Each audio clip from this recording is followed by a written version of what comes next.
Good morning, and welcome to the Senate Energy and Natural Resources Committee. This is a hearing that we're holding today to consider Governor Doug Burgum of North Dakota to be the Secretary of the Interior. And it's an honor and a privilege to serve in this capacity as chairman during such a pivotal moment for our nation and issues surrounding its energy needs and land management policies. I want to extend a warm welcome to Governor Doug Burgum and to his wife, Catherine. Thank you for being here, and thank you both for joining us today. And you'll have a chance in a moment to introduce anyone else in the audience who's here with you today that you'd like to.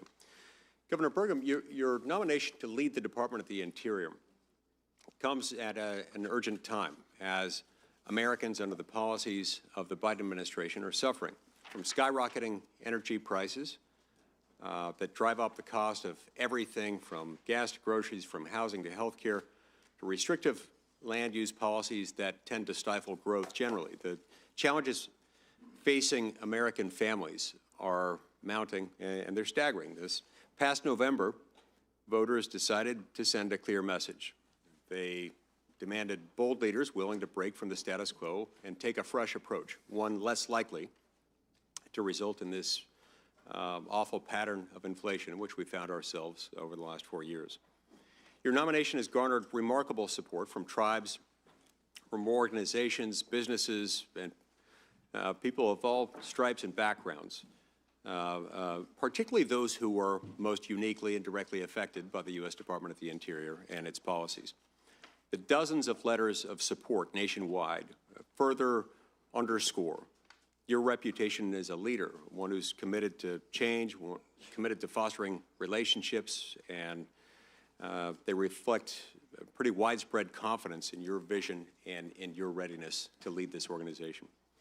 The Department of the Interior, of course, plays a central role in addressing many of these challenges, particularly in states like Utah, my state, where federal land management shapes nearly every aspect of our day-to-day life because, well, the federal government owns 2/3 of the land, about 67% in my state. And there are other members of this committee who represent other public land states who understand the relationship between the department you've been called to lead and their day-to-day lives. Nearly 1/5 of the land in the United States is under the jurisdiction of the U.S. Department of the Interior. In my state, it's much higher than that, of course. And this influences everything from energy development to public land access, tribal relations, and wildlife management.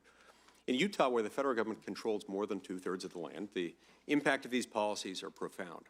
The decisions made in Washington ripple through our economy and our communities in ways that are unmistakable and not always positive.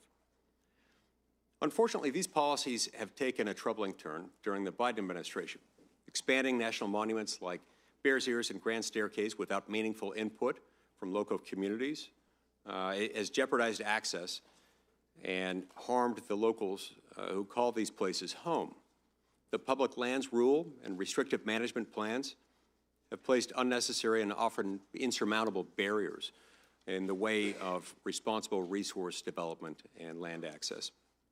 On his first day in office, President Biden issued a moratorium on oil and gas leasing, severely damaging our energy security and locking away resources we needed to power our homes and our economy.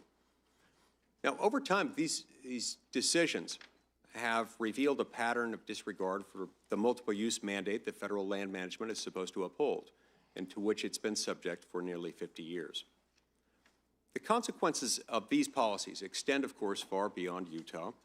As wildfires devastate California, it's clear that mismanagement of public lands has consequences that often reach far beyond rural areas. Federal agencies must reevaluate their approach to wildfire prevention, prioritizing forest management strategies that mitigate the risk of catastrophic blazes. Utah and other western states know too well the devastation that these fires cause, and addressing this crisis must be a very key priority for the department. Reversing course will, of course, require bold leadership and a willingness to embrace innovative solutions. The Department of the Interior must take a hard look at the leasing restrictions of the last few years, which have steered development toward low potential areas while blocking access to high value resources like critical minerals.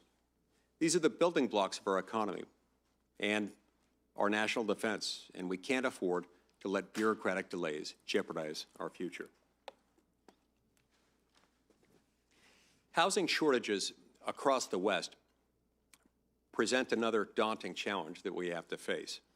By working with state and local governments to identify underutilized federal lands, the department could finally meaningfully alleviate the housing crisis in places like Utah, where the demand for affordable homes far exceeds supply. Bills like My Houses Act would provide a long-term strategy and a strong framework for such partnerships, showing that federal land policy can drive solutions rather than creating obstacles. The Colorado River, a lifeline for millions across the West, faces growing threats. Effective communication and support from the Department of the Interior as states negotiate the river's future will be critical to safeguarding that vital resource. Our national parks also require renewed attention. These iconic landscapes are a source of pride and major economic driver for the gateway communities surrounding them. According to some polls, they're one of the few features of the federal government that people actually like, so we've got to take care of them. The department must work to balance accessibility with conservation, ensuring that visitors can enjoy these treasures without compromising the future. This will require stronger partnerships with local stakeholders to address infrastructure needs and manage visitor impacts. On the regulatory front, the misuse of the Endangered Species Act has caused significant harm by halting development projects and undermining state authority. While the ESA is an essential tool for protecting imperiled species, it must be applied judiciously and in coordination with local governments to avoid unnecessary conflict. Governor Burgum, your track record uniquely positions you, in particular, to lead the Department of the Interior during this challenging time. Your vision and your leadership will be instrumental to restoring balance to federal policies and ensuring that public lands are managed with accountability and with care. Utah stands ready to work with you in tackling these challenges and charting a new course that reflects the principles of federalism and respect for local communities. Utah stands ready to work with you in tackling these challenges and charting a new course, and I invite you to visit Utah as soon as you have the chance to see firsthand the opportunities and the challenges we face. The hearing that we're having today marks the beginning of an essential conversation about the future of the Department of the Interior, and I look forward to hearing your perspective and exploring ways that we can work together to address these pressing issues. Thanks again for your willingness to serve, and really look forward to our discussions today. I'm going to turn the time over now to our ranking member, Senator Martin Heinrich from New Mexico. Thank you, Chairman, and Governor Burgum, welcome to the Energy and Natural Resources Committee. We had a great conversation last week. I'm very much looking forward to hearing your answers to the questions today. And I too want to begin by acknowledging the horrific wildfires in California over the last couple of weeks. And having spoken to many of my members on the dais, I know you're going to get some questions about that, and in particular about firefighters and how we make sure that they are supported. The Department of Interior has responsibility for an incredibly broad array of issues, from conserving the places that Americans love to spend time with their families, to protecting and recovering our most iconic wildlife species, to delivering water to cities and farms across the West, and fulfilling our nation's trust responsibilities to tribal nations. Pretty much any job that involves responsibilities that range from elementary school students and healthcare to bison is a pretty big job. Public lands are, they're where we go to camp and hike and hunt and fish and spend time with our families. They're where our veterans go to seek the peace and solitude that their service to our country could not always provide. And while there are some who argue that the very existence of public lands, places like Yosemite or the Bitterroot National Forest, are unconstitutional, but most Americans know that the idea of lands that belong to everyone, no matter where they live or who their parents are or how thick or thin their wallet is one of the most democratic ideas from our nation. I hope you'll join me in keeping public lands in public hands. And the Interior Department is also the leader in meeting our nation's trust responsibility to tribal nations and upholding the treaty commitments that we as a nation made to tribes and their members. As a nation, as we discussed in my office, we routinely fall short of meeting those commitments. We can and we must do better. As the relentless pace of climate change brings bigger floods, hotter summers, higher winds, as we've seen in California, and diminished snowpack, which we are experiencing in New Mexico, it's also driving the long-term aridification of the western United States. Over the next 50 years, it's expected that New Mexico will have 25% less water than we have had historically. And we're not alone in that. The Colorado River, which provides drinking water for 40 million people, irrigates billions of dollars worth of crops, provides essential habitat for fish and wildlife, and will likely never return to those early 20th century flows that we used to be able to expect. Through the Bureau of Reclamation, the Department of the Interior must play an active role in helping the West transition to that new water reality. And as you know, the Interior Department is also an energy department. As we make the transition to a cleaner energy economy, the land and water managed by the department will play an indispensable role in producing the energy that we need, as well as facilitating the ability to move that energy around the country. From geothermal and hydrogen to solar and wind, the department's work is at the center of our energy future. Governor, I very much look forward to hearing your plans on all of these topics and more, and I think we'll have some very active questions from all of our members today. Thank you, Senator Heinrich. We're now going to hear introductions from the North Dakota delegation. First, we'll hear from Senator Hoeven, and then a moment from Senator Kramer. Thank you, Chairman Lee, and also Ranking Member Heinrich. Appreciate that, and thanks for holding this hearing today. Doug, Governor, welcome to you, and Catherine, welcome to you, and Doug, to your whole team. It's great to see you guys. Thanks for your just incredible service on behalf of North Dakota. And it really is an honor today to introduce you to our Energy and Natural Resources Committee. Senator Kramer, welcome to you as well. Good to have you here. I'm not sure where to start. I've known Doug for more than 30 years, and we've been working in various capacities for the duration, and as well as just being a very good friend, both Doug and Catherine to myself and my wife, Mikey. So on behalf of her as well, greetings. And thanks for your willingness to serve. Of course, grew up in Arthur, North Dakota, and then went to school at NDSU, State University, home of the Bison, the mighty Bison, and then I went to a lesser-known school for Stanford, I think, for an MBA, right? But after that, went to work for McKinsey Consulting.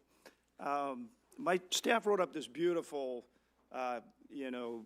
introduction, but I think I'm just going to talk a little bit about our shared time together and friendship. Came back, and actually there was this nascent software company, Great Plains Software, and he, along with some of his relatives, mortgaged a family farm and bought it on a flyer, and went to work and started hiring these kids from across, young people from across North Dakota, to develop this the software company. And I went to his office, I don't know, a long time ago, over 30 years ago, and he was in there, he was just putting these 8x8, I guess, floppy disks into sleeves, and then he put them into boxes, and then putting them into larger boxes, and they were shipping. And I said, Doug, what is this? What are you doing? Well, I then learned all about, if you know Doug, you know what I mean, it's true, all about PC software. And he built that company up, sold it, or went public in 1997 with it, sold it to Microsoft in 2001, and that became Microsoft Business Solutions. And so Microsoft Business Solutions today had its genesis in Great Plains Software. Doug ran Microsoft Business Solutions for a number of years, kept it there in Fargo. It was the largest location for Microsoft outside of Bellevue, Washington, and it had, I don't know, 2,000 or more North Dakotans working for him from across the state. Left that after a while, started some more companies, went into philanthropy, including some really great things for our North Dakota State University and many other things. Revitalized, in many respects, downtown Fargo with his real estate development. And in 1997, when I was governor, I gave him the Theodore Roosevelt Rough Rider Award, which is our highest award. And I can remember him looking at me at the time and going, gee, John, I hope I'm not done accomplishing things. And obviously you weren't, Doug. Ran for governor in 2016, won. Ran again in 20 and won overwhelmingly, mostly because of Catherine, we think, but won by a big majority. Did a great job as governor. Ran for president and actually was the first of the presidential candidates when he left the race to endorse President Trump. And President Trump, right from the get-go, and Kevin will tell you the same thing, when we talked to him about Doug, he was really excited about Doug from the jump. And I'm thinking, well, the guy ran against you, really? You know, but he never had anything but great things to say about Doug and, of course, Catherine, which we all understand. He endorsed President Trump. And what Trump saw was somebody who truly understands energy. And the Trump administration has such a big energy agenda that he knew this was the guy to lead it. So it's not just about leading the Department of Interior Secretary, but leading the National Energy Council. And that's what President Trump has really seen in him. But that being said, because there's a lot of things that Interior touches. I mean, this is a guy that loves the outdoors. He's got a ranch. He loves to be outside, riding horses, you know, rounding up cattle. He loves to hunt. So he loves the outdoors. He loves the national park system. He's a historian. I mean, Angus King, he'd even challenge you for, like, trivial knowledge of history. I mean, and important knowledge of history, too. But, I mean, just any detail. Had you two guys go in detail would be fun to listen to for a while. And so he loves the outdoors. He loves the park system. And talk to folks that he's worked with in Indian country. Every single tribe in North Dakota, we have 5 reservations, and we have a lot more tribes than that, but every single tribe has endorsed him. Mr. Chairman, I ask that these letters be introduced into the record. Without objection. And more than 180 different tribes across the country have endorsed him too. That says something. That says something about a guy who's willing to sit down and talk to folks. And this is a guy that fits this job. He really does. He covers all the bases. And so I hope everybody on this committee will take time and visit with him, because I think, and understand him where he's coming from, and understand that he will take time to understand your issues and work with you, because I think you'll find this is the right man, the right fit for this job. Thank you, Mr. Chairman. Senator Cramen. Thank you, Chairman Lee and Ranking Member Heinrich, and congratulations to both of you on your leadership of this important committee. And it was great to listen to John. And by the way, let me just start out by doing what I always do best, and that is agree with John Hoven. It's worked very well for me in my career. But what struck me right away is that as he starts talking like a governor, as I look around the room, and he brings up Angus, and I'm thinking, well, I'm in the former governor's club, for crying out loud. You guys you're going to have a lot of great things to talk about. You know, there's so much to be said, and John has done it very, very well. So I'm just going to highlight a couple of things. And to John's point about President Trump's confidence in Doug Burgum, he called me a lot, the president did. He even called me when Doug was his opponent and said, I like that Doug Burgum guy a lot. And he said, he's just so smart, and he's so good, and he's got a big brain, and he understands everything. And I said, he does. He does. And he'll be very, very, very valuable to you in your service. And I think as a consumer, as Governor Burgum and First Lady Catherine are consumers of these incredible federal assets of ours, our great rich properties, as recreators, understanding the value that it brings to agriculture, that they bring to responsible extraction of minerals. I think one of the things that oftentimes maybe doesn't get talked about with Governor Burgum is he's not just an oil man from an oil and gas producing state. He is first and foremost a conservationist. He is from the land of Roosevelt.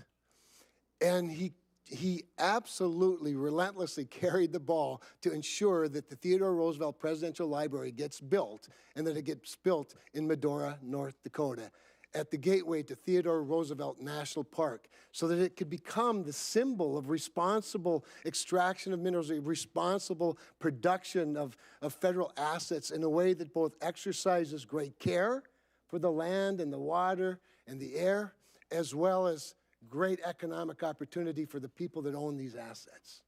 That's a remarkable balance that he brings to this. And so it's such a great honor for me to be able to be here with him to talk about the multiple uses of our federal assets in ways that recognize their value in so many ways. And then I I'll just wrap up with this because John just did such a great job, but I want to read one short paragraph from one of the letters from one of our tribes. And I know that many tribes throughout the country have written letters. Over my years of public service in North Dakota and working hard at relationships with tribal leaders and recognizing government-to-government relationships, the thing that has impressed me the most, perhaps, about Doug Burgum as a governor was the respect that he always showed for them, and that has been reciprocated because he did the hard thing.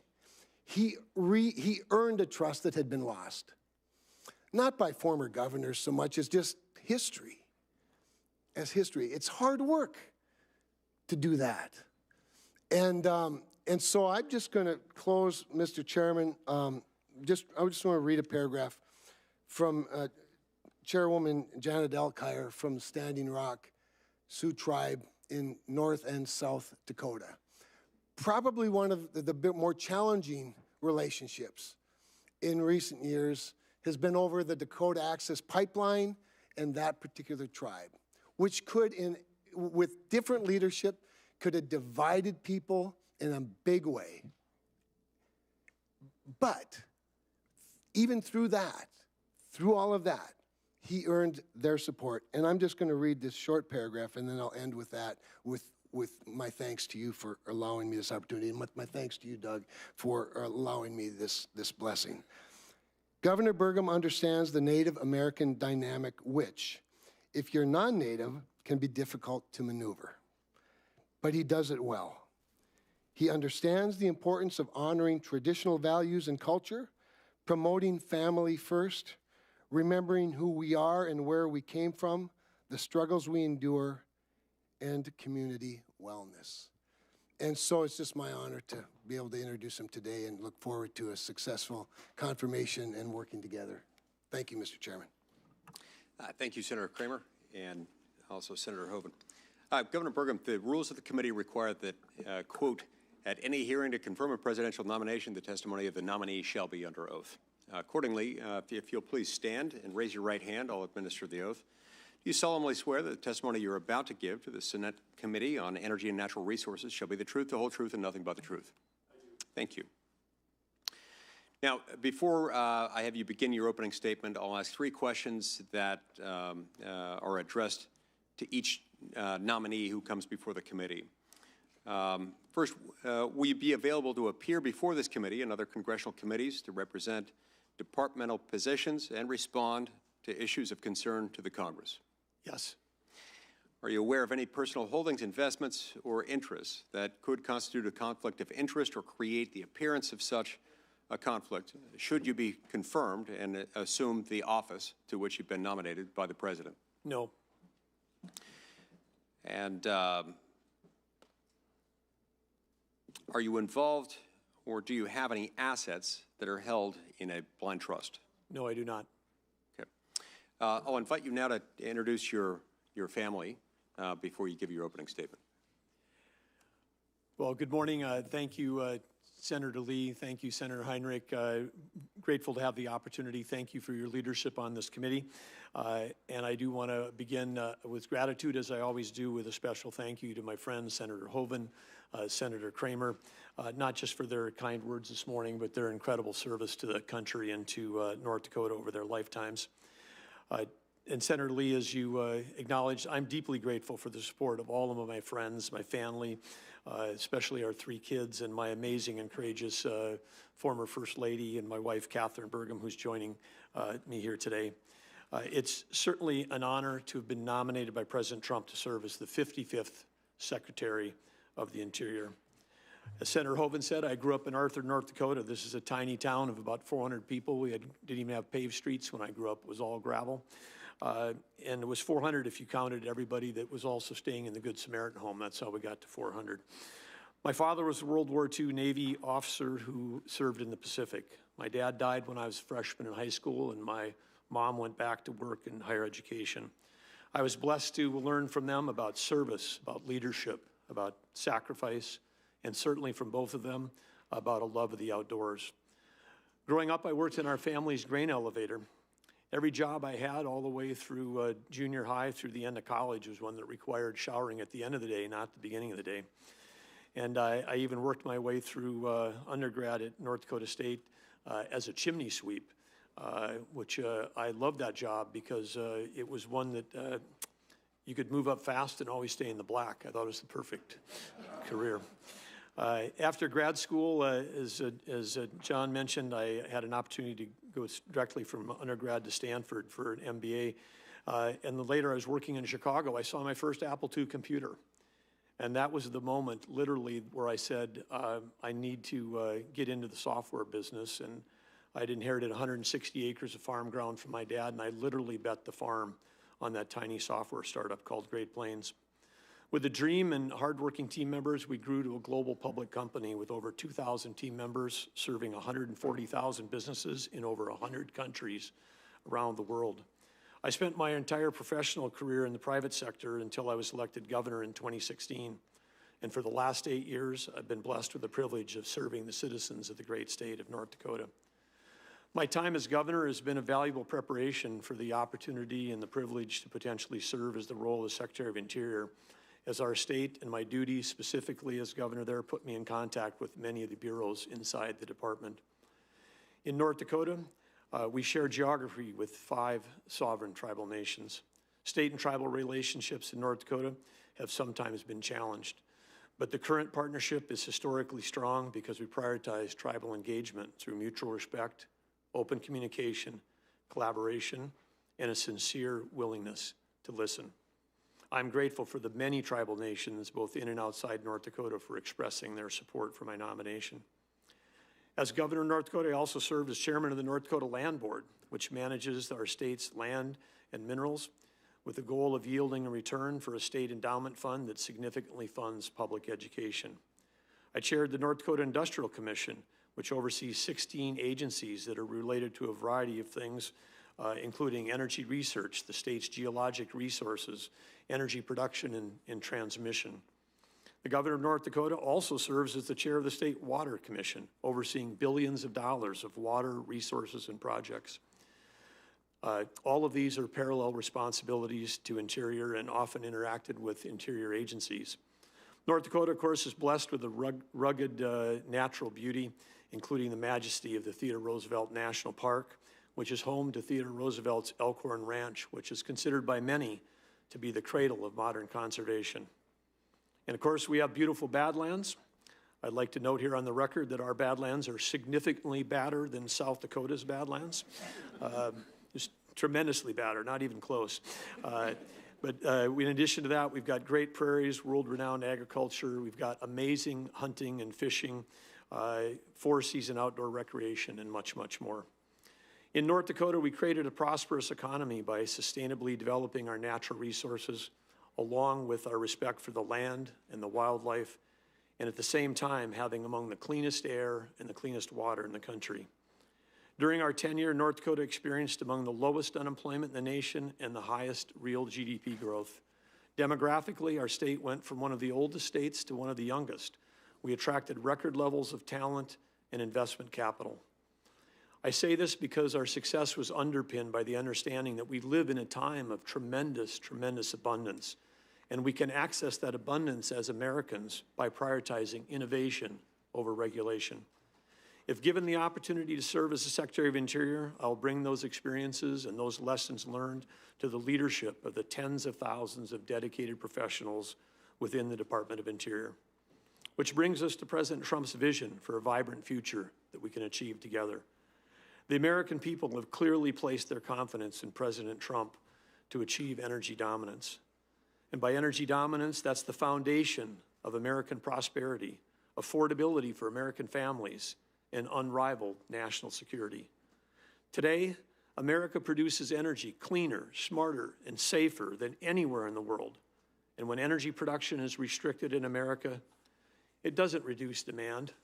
It just shifts productions to countries like Russia and Iran, whose autocratic leaders not only don't care at all about the environment, but they use their revenues from energy sales to fund wars against us and our allies.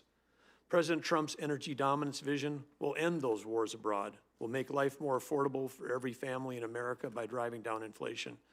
And President Trump will achieve those goals while championing clean air, clean water, and protecting our beautiful lands. Next to TR National Park, we're building the Theodore Roosevelt Presidential Library and Museum to honor the leader who advised America to walk softly, speak softly, and carry a big stick. In our time, President Trump's energy dominance can be America's big stick that will be leveraged to achieve historic prosperity and world peace. The Department of Interior, in cooperation with the U.S. Congress, this committee and the states, will play a pivotal role in achieving the outcomes to make the world safer and America even better for our children, our grandchildren, and generations to come. I thank you for inviting me here today and look forward to your questions and our discussion. Thank you, Governor Burgum. We'll now begin our first round of 5-minute questions. We'll alternate back and forth between Republicans and Democrats, and I'll go first, then Senator Heinrich, and so on and so forth in order of seniority and arrival at the hearing. I want to start by talking briefly about the Antiquities Act. This is a law passed over a century ago by Congress. It gives the president power unilaterally to declare national monuments. Now, there's a restriction in it that requires national monuments occupy no more land that is compatible, the smallest area compatible with the interest to be protected by the monument.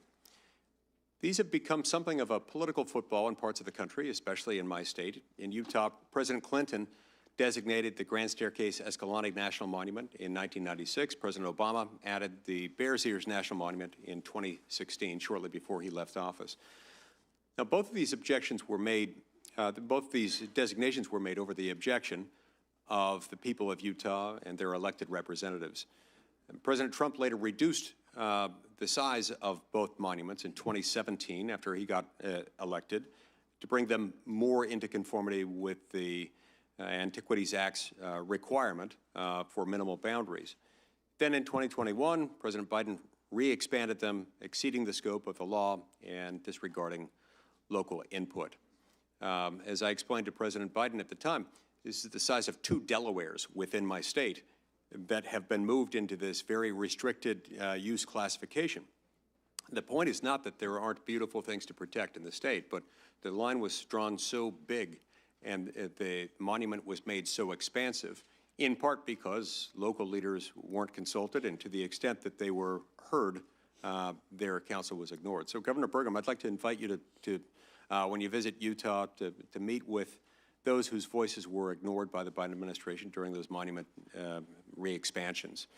Will you work with me to try to fix that current mess and try to figure out how best to proceed and to make sure that the Antiquities Act designated monuments don't exceed the restriction within the statute itself?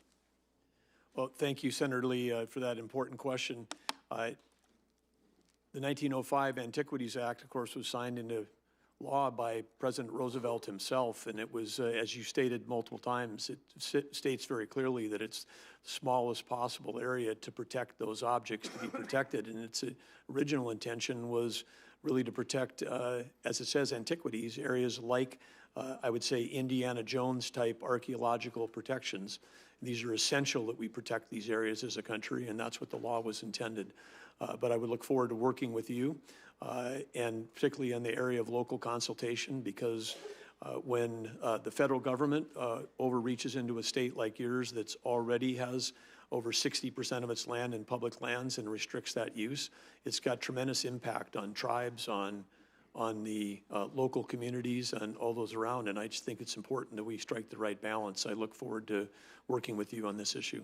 Thank you. I appreciate that. Housing is another area that I'd like to address briefly. There's a particularly acute housing shortage in the West, where the presence of federal land, not just the presence, but the predominance of federal land available for housing frequently results in shortages. It just makes a lot of things difficult. And it's not as though we have one part of the state that is all federal and another part of the state that is all non-federal. It's all intermingled. And as a result, it impacts all kinds of things. Now, many of our communities in states like Utah and Nevada, among others, find ourselves feeling sort of like we're islands, floating islands within a sea of federal land. And that just constrains growth and makes our constraints on our housing supply that much more dire.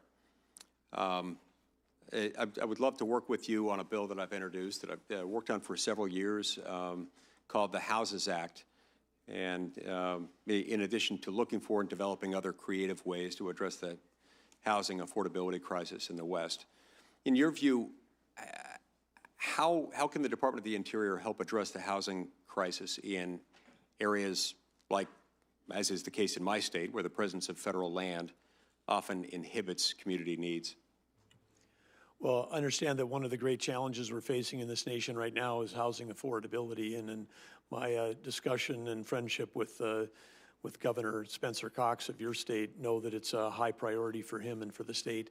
I think there are opportunities for us to accomplish both. I mean, like I said, we're in a time of abundance. When we've got federal lands abutting urban areas, and we maybe have other areas that maybe need to be protected, like we've done in North Dakota as governor. Sometimes we've done land swaps, so we trade state land for private lands to provide better outcomes for both of those pieces of land, and I think there certainly are opportunities here.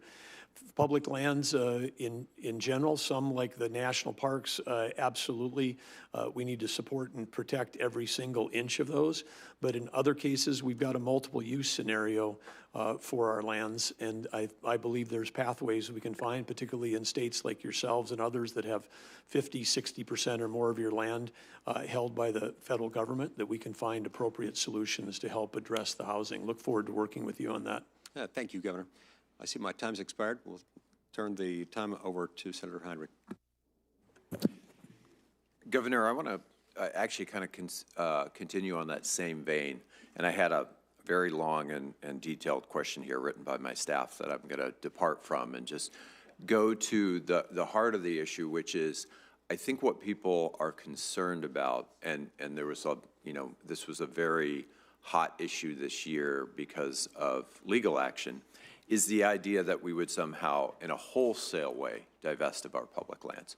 So talk a little bit about that, how we can stay true to our conservation history, make sure that the things we do on our public lands, especially, well, not especially, but economically, recreationally, and as, they play such an essential cultural role in states like mine, can be supported while making smart decisions about individual parcels.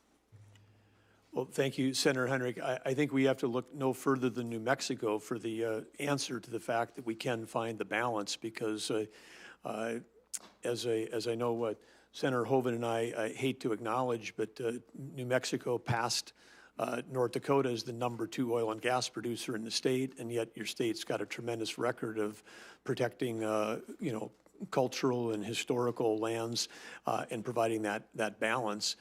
So I think there is certainly the opportunity for us to find that balance going forward, where we can protect the land that we need to protect, but also solve issues, whether it's housing or whether it's a resource development that may be of interest to the tribe and the local communities. And that's something we really pride ourselves on in New Mexico, is that we have been able to strike a balance that we've been able to be an energy leader on many fronts, and at the same time we've created a number of national monuments even that are not controversial, that are deeply supported by local leaders, by veterans groups, by tribes, by hunters and fishermen alike. So I would just simply ask that before the department makes wholesale changes to conservation designations in the state of New Mexico, at least, that you would meet with myself and any local leaders who helped to create those designations in the first place. Yeah, I think that, yes, absolutely would look forward to those discussions with you and those. And I think, again, as you've described, the key to this is the local consultation. As Senator Lee and other states have experienced, there have been incidents where there's been complete and total opposition and no local consultation. And I think, again, my experience as governor and working with the tribes and working with local communities in North Dakota, whether it's grazing associations, county commissioners, mayors, rural residents, I think the consultation is key. And part of that consultation is also those tribes that have both current and historic connections to those places as well, right? Absolutely. Right. As a former outfitter guide, I'm really quite excited that this Senate and this body just passed the Explore Act. It's the first major piece of outdoor recreation legislation. Senator Barrasso was incredibly involved in that, as was Senator Manchin. Permitting reform was something I worked on in that piece of legislation. And it's kind of a recognition of the big economic driver of our public lands that often doesn't get the same attention that energy and other uses get. So outdoor recreation in New Mexico is responsible for something like 29,000 jobs and billions of dollars of impact. On a national scale, it's over $1 trillion economy. So talk again a little bit about how we can balance those competing issues, as you did as governor, and support that outdoor recreation economy, because it is growing, and it's particularly critical to our rural gateway communities.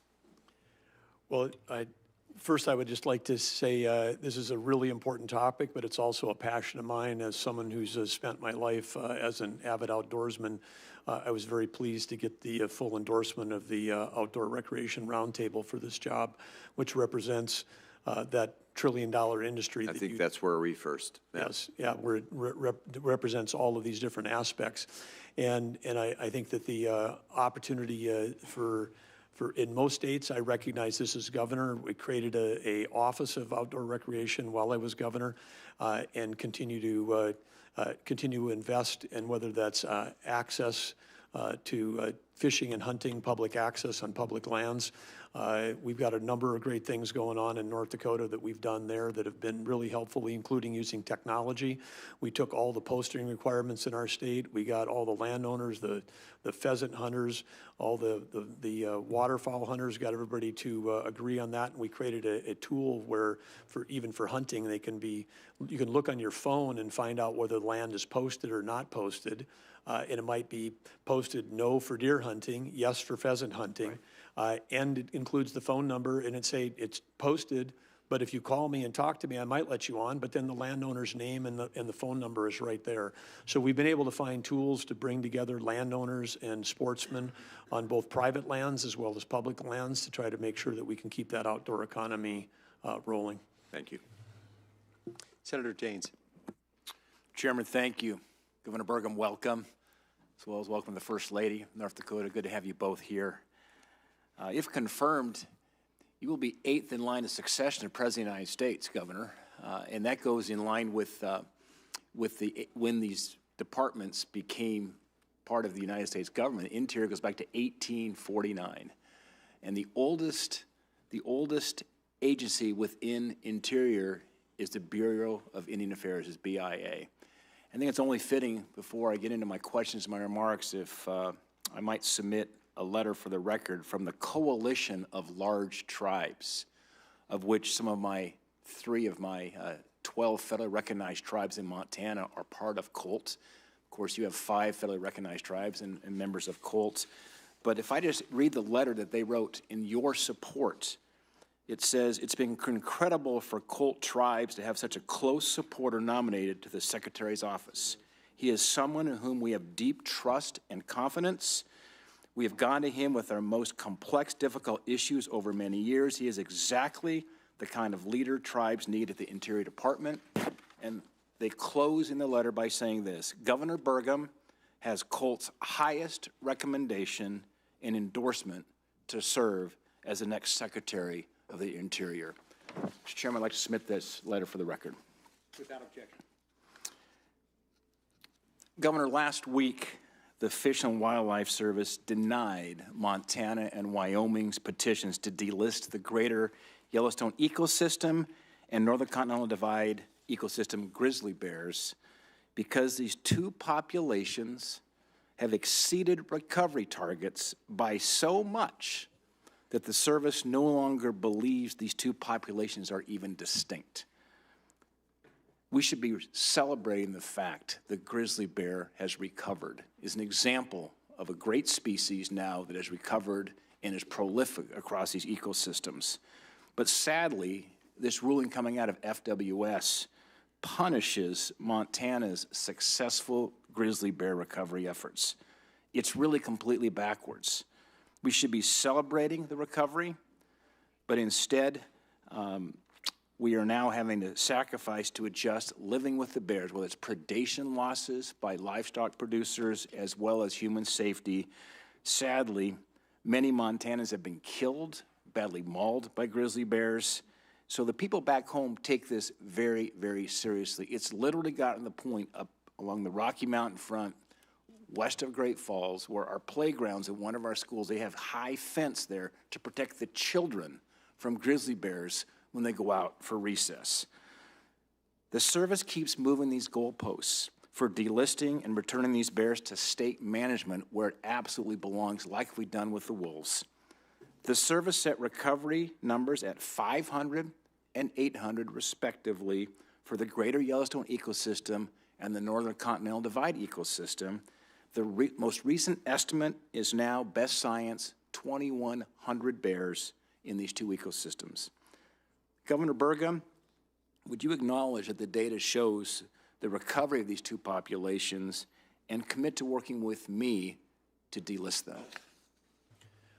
Well, Senator Daines, I'm aware of the data, and this is a super important issue. I know it to Montanans. It's important to people also in Wyoming and Idaho. I'm with you. We should be celebrating when species come off the endangered species list, as opposed to fighting every way we can to try to keep them on that list, because, as you say, the complications. And the other thing you mentioned in your remarks is also the state. Having been a governor, I understand how dedicated the state fish and wildlife representatives are from Montana, from Wyoming, from North Dakota, South Dakota. I mean, all of the folks, as the chair of Western Governors, I came to understand how dedicated those state officials are. I think there's a belief that when they come off of federal protection that they're unprotected. No, they're managed as they are all the other species in the state by the locals who've got the closest data. So yes, I pledge to work with you on this issue. Thank you, Governor. The Biden administration has been slow-walking 3 critical permits for coal mines in Montana. The Bull Mountain mine south of Roundup, the Rosebud mine that supplies coal for Colstrip, and the Spring Creek mine in southeast Montana are all desperate need right now to finalize permits. The Bull Mountains mine has already had to lay off hardworking Montanans because the Biden's Office of Surface Mining has refused to finish the needed reviews. My question is, when confirmed, will you prioritize completing these permits so Montana families don't lose their jobs? Senator Daines, this is part of a larger crisis our nation is facing around electricity. We have a shortage of electricity, and especially we have a shortage of baseload. We know that we have the technology to deliver clean coal. We're doing that in North Dakota. Senator Hoeven and others began these efforts over 2 decades ago, but we have an opportunity to decarbonize, produce clean coal, and we, with that, produce reliable baseload for this country. And so, again, we are absolutely would want to work with you on this issue, because this is something that's critical to our national security. Without baseload, we're going to lose the AI arms race to China. And if we lose the AI arms race to China, then that's got direct impacts on our national security in the future of this country.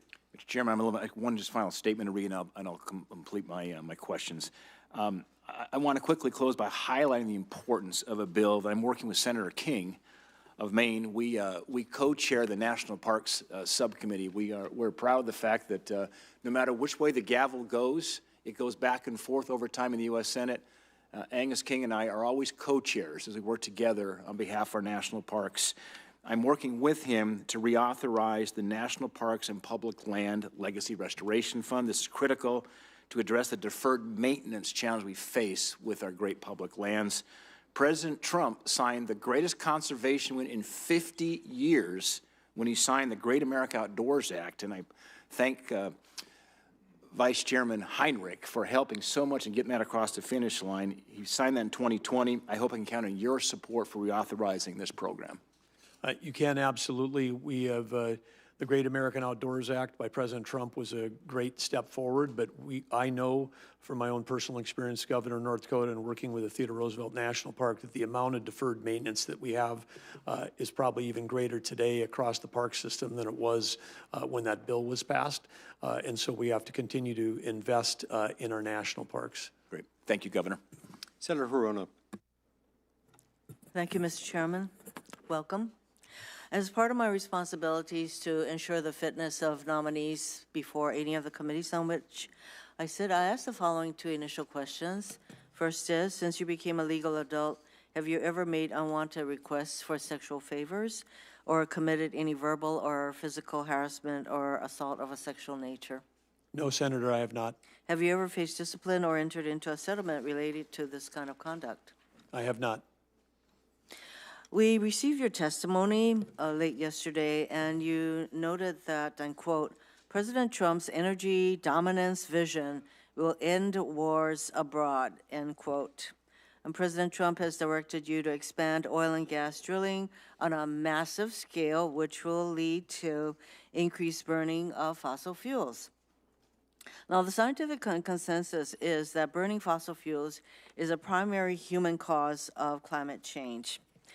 In 2017, then Secretary of Defense James Mattis, appointed by then President Trump, told the Senate Armed Services Committee that, quote, climate change is impacting stability in areas of the world where our troops are operating, end quote.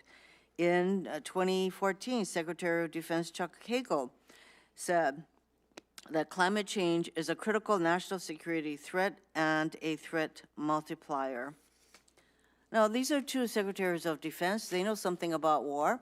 Were you aware that they testified before the Senate Armed Services Committee on a number of times that burning more fossil fuel is actually going to not result in the end of wars, but could very well exacerbate and cause wars? Were you aware of this testimony? Senator, no, I'm not aware of that specific testimony, but I do know that, that within fossil fuels, the concern has been about emissions, and within emissions, we have the technology to do things like carbon capture to eliminate harmful emissions. Well, the fact of the matter is that you have military leaders who acknowledge that climate change is a major issue. And for you to take the position that, that you're going to engage in active actions that will result in the burning of more fossil fuel, it's troubling. As Secretary of the Interior, it is your duty to see that the department carries out its mission to protect and manage our national our nation's natural resources and cultural heritage. If you are ordered by the president to act in a manner that is counter to the department's mission or to the Constitution, such as drilling in Bear Ears National Monument, will you do as the president asks? Because he wants to drill in that monument. Well, Senator, of course, as part of my sworn duty, I'll follow the law and follow the Constitution, and so you can count on that. And I have not heard of any anything about President Trump wanting to do anything Well, he other certainly wants than advancing energy production for the benefit of the American people. We all know that the president wants to drill, baby, drill. And in your testimony, you say that he has a energy dominance vision. So I would ask you that should you be confirmed that you will have these kinds of matters that you'll have to decide, are you going to drill in a monument? Are you going to protect our natural resources? Or are you going to drill, baby, drill? So I raise that as a concern with you going forward. Compacts of free association. Last year, Congress renewed our compacts of free association, and that comes within the purview of Interior. It involves Palau, Micronesia, and the Marshall Islands. I would like to get your commitment to implement the new compacts of free association in accordance with the bipartisan law that was enacted last year. Well, Senator, these Pacific Islands, in addition to the three that you mentioned that are part of the compact, but also the others that are under the insular areas of Interior, are all critically important to national security for the United States of America. All of them have important military implications. All of these are places where U.S. sailors fought and died during World War II. And with the aggression that China is showing in the Pacific, it's more important that we support them more than ever. I know that Hawaii plays an important role, including in things like with medical care for those residents of those islands, and I think it's important that the federal government does its share as opposed to putting the load on the state. Thank you. It sounds as though you have familiarity with the compacts, for which I am gratified. Thank you, Mr. Chairman. Thank you. Senator Justice.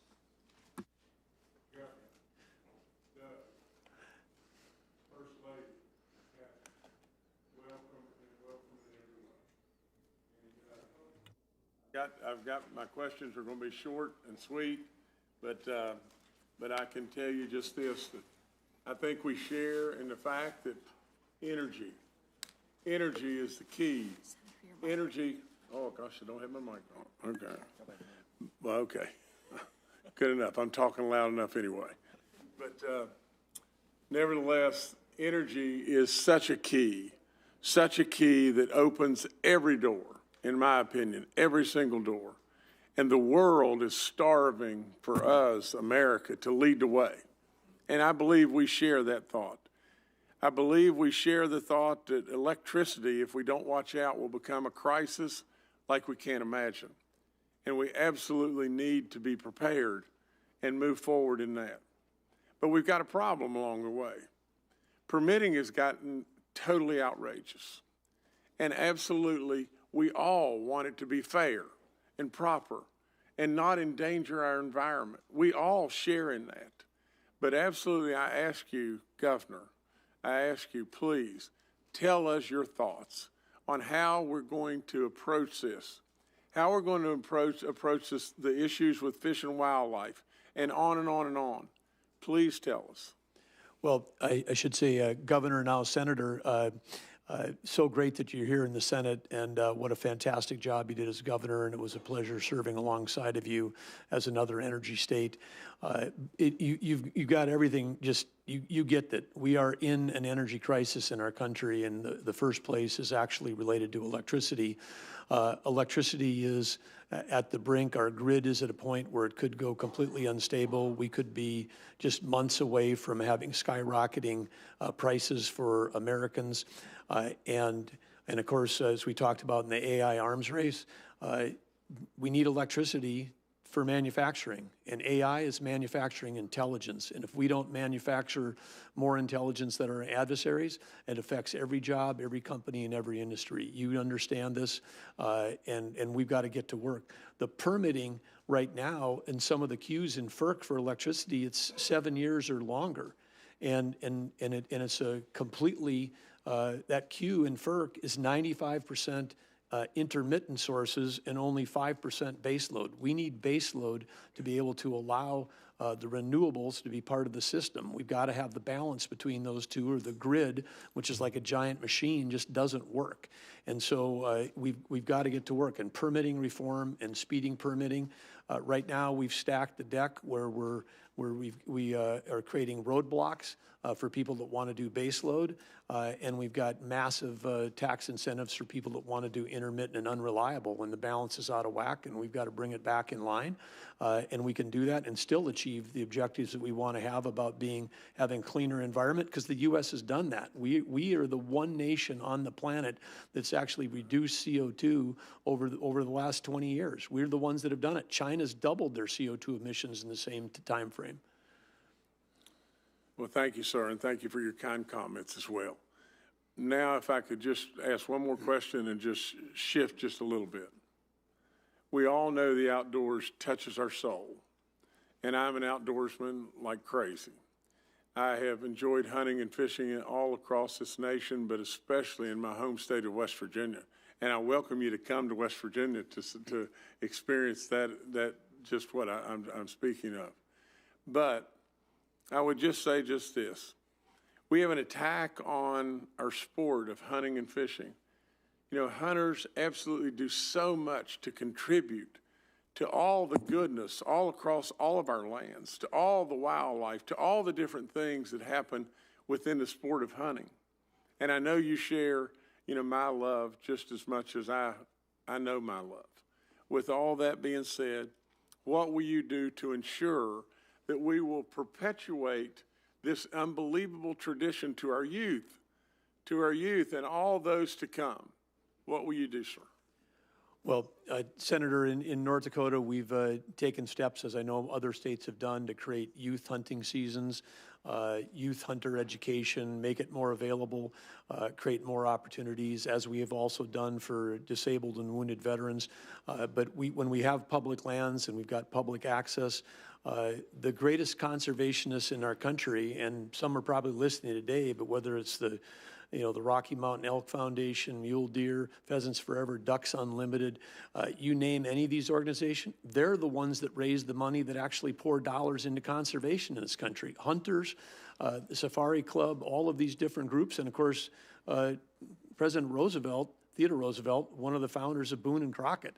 I mean, he was a hunter who also set the ethic for conservation for our country. And so these two things go hand in hand. You cannot separate hunting from the love of outdoors, respect for wildlife, and dollars that flow back into habitat and making sure that we've got a hunting, we've got the privilege of hunting for the public. It doesn't matter who you are. In North Dakota, you can get a $20 tag and go on a hunt that's just as amazing as if you were, going to Africa. I mean, it is a miracle that we have in this country, one of the few countries that has that, something we have to fight and protect to preserve. Thank you, sir. And I've only got just one other comment. You know, President Trump is bringing to us amazing nominees. But in my book, this man, just think just for 1 second. He's super smart. His track record's unbelievable. He has experience off the chart. If anybody is the pick of the litter, it's got to be this man. He's done an amazing job. But he's got courage like you can't imagine. Just think about this. He stood on one leg at the debate and absolutely with a torn Achilles. And I've been a coach forever in basketball.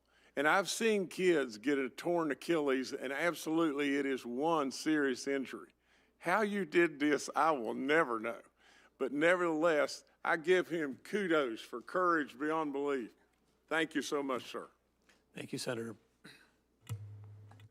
Maybe you'll tell us that someday. I assume it involved just biting on a leather strap until moments before you walked on the debate stand, but we can save that for another day. Senator King. Thank you, Mr. Chairman. I associate myself with the comments about Sportsmen. Just several weeks ago, I accepted the chairmanship of the Congressional Sportsmen's Foundation, which I'm greatly honored to do, and look forward to working with you on those issues. I have visited your wonderful state, camped there, visited Minot with Senator Kramer, and I must say Minot is the flattest place I've ever been in my life. One of the locals said the good thing about it is if your dog runs away, you can still see him after 3 days. And I also want to compliment you. A lot of people talk about an all-of-the-above energy strategy. You did it. You implemented it in North Dakota. Over 30%, 36% of your electricity comes from wind. And I hope one of the projects you might undertake when and if you are confirmed is to convince your boss that wind power isn't all bad. He is well known for his opposition to wind power, but you know that the benefits are there. Of course, base load is also important. Storage is important to balance the grid. I understand that. But coming from a state where 36% of your electricity came from wind, I hope you can talk to the president about the fact that wind has its virtues and can contribute significantly, because we are, as you note, facing a huge energy challenge over the next 15 to 20 years to support the knowledge economy. Will you undertake that project?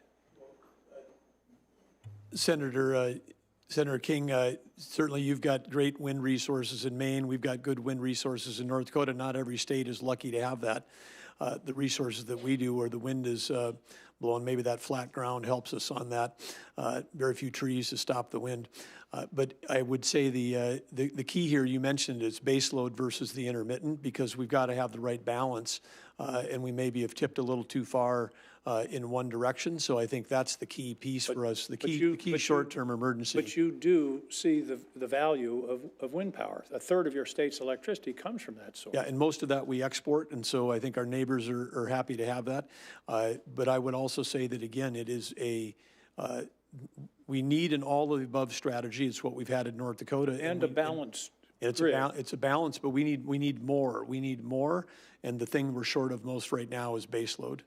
Well, Maine has an asset similar to yours offshore.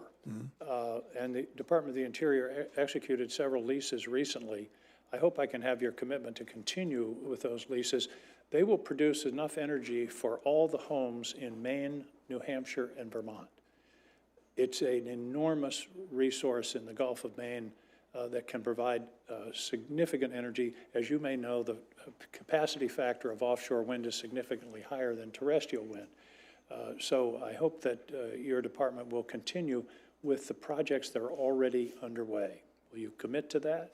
I'm not familiar with every project that the Interior has underway, but I'll certainly be taking a look at all of those, and if they make sense and they're already in law, then they'll continue. I think the key is, and I think President Trump's been very clear in his statements that he's concerned about the significant amount of tax incentives that have gone towards some forms of energy that have helped exacerbate this imbalance that we're seeing right now today. You talked briefly to some of the other questions about permitting reform, and I was involved in the discussions with Senator Barrasso, Senator Manchin, and others about the permitting bill that unfortunately we couldn't get across the goal line at the end of the last Congress. I presume that permitting reform not only is for generation projects, but transmission. Do you appreciate the difficulty of permitting transmission assets, particularly in the West? Well, yes, and I think that this is one of the challenges of our time, and it's one of the challenges that we need to undertake, because whether it's a transmission line, a pipeline, whatever it happens to be, trying to get built, it just takes too long in our country. And if we don't have it's one thing to be able to generate that electricity, but if we don't have the ability to transmit it to the places where it's needed, that's going to be a problem. Exactly. Senator Daines has already mentioned the American the Beautiful Act that he and I have introduced. It's a refresh of the Great American Outdoors Act, one of the most successful initiatives of the Trump administration. I remember working with Secretary Zinke on that project. So I'm gratified to hear your support for that proposal. Final point is we talked about, and that talks about the backlog of maintenance in the national parks and public lands. One of the problems is the department has chronically underfunded maintenance on an ongoing basis. In other words, we're being asked to fix a backlog that frankly should not have existed. And I hope that you'll work with the National Park Service and the Office of Management and Budget to be sure that a sufficient fund is allocated to ongoing maintenance so we don't continue to dig the hole deeper. Well, I agree with you on that, and this is one of the things when I came in as a business guy into government, I was shocked to find out that we, in North Dakota, didn't have appropriate formulas for funding deferred maintenance. I mean, everybody was happy to approve appropriations to build new buildings, but it was tough to get a dime to take care of the ones we already have. And I think that this is something we're going to take a look at procedurally within Interior. I know that we've got over 2,400 locations, I'm told, in terms of where we've got people stationed.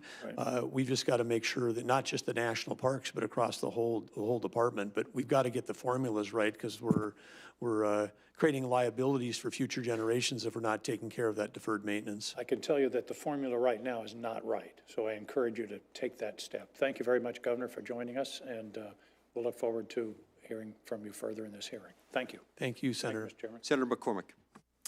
Governor, good to see you. Catherine, good to see you. We had a great meeting, I guess, a week or two ago, and I promised to visit the baddest badlands in the Dakotas. I'm looking forward to that. And I know we got all these energy state governors here, but in Pennsylvania, we like to think that the path to energy dominance goes through the Keystone State. So I'm so glad to have you here before us today. When we met, we talked about an energy and innovation summit that I'm planning to do later this year, where we bring in energy companies, AI companies, as well as big investors, and an opportunity to really celebrate and also make more progress on President Trump's vision of energy dominance. I was happy to talk to you about that. Look forward to working with you and Secretary Wright on that, and just hoping I can start with getting your support to work with me closely on that and make that a reality. Well, I think it's a great idea, Senator, and I think it is absolutely true. The Keystone State is the key, and there's such a resource there. I mean, wow, so few Americans understand that Pennsylvania is now producing 20% of our nation's natural gas. And of course, the fact that that innovators and in the private sector invested, the whole shale revolution that got created in this country has been a miracle. I mean, we went from being one of the largest importers of energy to one of the largest exporters. And at the time, in Russia, they ran a campaign with all of the psyops they have. We can't be naive. They pounded Europe for 10 years of getting everybody in Europe and Germany to shut down all their baseload so they could buy natural gas from Russia. Then they invade Russia invades Ukraine, the price goes up, Russia makes bank like they've never made before, and they're funding a war against us. Germany then rushes to try to reopen their baseload power plants. They're doing all that. If America hadn't come to the rescue with LNG exports from our country to Western Europe, this thing could have escalated even beyond the tragedy that we see today in Ukraine. So couldn't agree more, and that really relates to my second question, which is Pennsylvania is, as you mentioned, the second largest natural gas producer, and yet America's allies, even states across our great country, can't get access to LNG. So we need to really expand LNG exports, and it'd be a huge win and create a lot of great jobs for Americans, a lot of great jobs for Pennsylvania. So as chair of the National Energy Council, how will you work with the administration to increase natural gas production and new export terminals, get new export terminals online in places like Pennsylvania as quickly as possible? Well, of course, I learned in the private sector, in public companies, you want to make forward-looking statements, and the Energy Council is yet to be created, hopefully by an EO, early in this administration. But one thing I would say that's not a forward-looking statement, it's just a fact, and talked about it with Senator King, but, we've got, 80% of the homes in Maine are still heating their homes with heating oil. It's 41% in New Hampshire. And we can't get a pipeline with clean U.S. natural gas into New England to states like, Massachusetts, New Hampshire, and Maine. And at the time of the Russian invasion, not only had Western Europe become dependent, we were offloading, hundreds of thousands of barrels of dirty Russian heating oil into New England. Boston Harbor, right? Yeah, so I mean, it's like we have a national security issue, and we've got to be able to get clean U.S. energy to every state. We need the transportation networks, whether it's pipelines or transmission lines, to do that. We can't be at a time of risk, of global risk like we are now in global national security, to not be, to be in a position where we're exposed to supply chains that depend on our adversaries, whether it's critical minerals with China or whether it's heating oil from Russia or uranium from Russia. We can't be dependent on them. We've got the resources here. We need to develop them. Like many energy-producing states, Pennsylvania has thousands of orphaned wells that need to be plugged. Many states have programs to plug these wells that have worked pretty well over many years. I'm concerned that the federal funding that's available for that's being held up for a number of these projects because of red tape. And so, as Secretary, will you streamline these requirements so states like mine can quickly access the much-needed funding to plug these wells? Well, this is I don't want to say a passion project because I'm passionate about a lot of things, but the federal legislation which was put in place during after the pandemic was modeled after something we created in North Dakota, and I want to thank Senator Hoeven, Senator Kramer for their work on doing that. Pennsylvania, of course, you guys have been producing and drilling oil wells since the 1880s. North Dakota's first one wasn't until 1951, so ours were all easier to track of. We've got ours down now in North Dakota to under 200. There are other states that have tens of thousands of abandoned orphan wells, and this is something from an environmental standpoint we've got to take care of. The technology's there, we can clean it up, and there's ways to do that, and it can be great for the local economy, great for reclamation. There's a way to do it. So I've got a lot of knowledge in this area, and you can count on my support to make sure that we've got a look forward to working with you on that. Take care of this. I mean, part of it, the U.S. can be energy dominant, but we have to maintain the path which we're on. We do it cleaner, safer, and smarter than anybody else in the world, and we have to maintain that. Thank you. Senator Cortez Masto. Thank you. Governor, good to see you again. Thank you for meeting with me. Welcome to your wife, Catherine. It's a good name. Thank you very much. Let me just, we talked a little bit about this, but I want to bring this to the public as well, because Senator Lee and I do have a lot in common when it comes to our public lands. That most of the lands in the state of Nevada, about 85%, are owned by the federal government. And he's right. We have to manage not only our housing issues, but economic development, unlike some of the states, your state, where you own most of the land. And so we're always looking for that partnership with our federal partners. And Nevada has a successful track record when it comes to bringing different parties together to create that balance of releasing public land for that needed development, conserving lands, addressing various land management needs. And an example of that collaboration is my Southern Nevada lands bill. And so I am hopeful that based on your comments already to my colleagues that you believe in a balanced land use, that key to that is local consultation and state consultation. I agree. So I am hoping that you will be willing to work with us as we address in Nevada our housing needs, which is an issue, as well as economic development, and work with me on my Southern Nevada lands bill and other lands bills in the state of Nevada. Would you commit to doing that? Yeah, absolutely, Senator. I know that you, other than Alaska, you guys are on the top of the list in terms of having the most amount of federal land.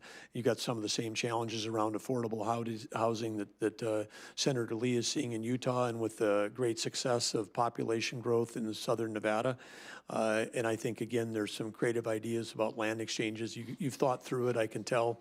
Would look forward to working with you. Thank you. I appreciate that. I want to touch on also a comment that you made. Tax incentives going towards some forms of energy creates an imbalance for baseload. That's what I've heard you, and you made that comment when we were together as well.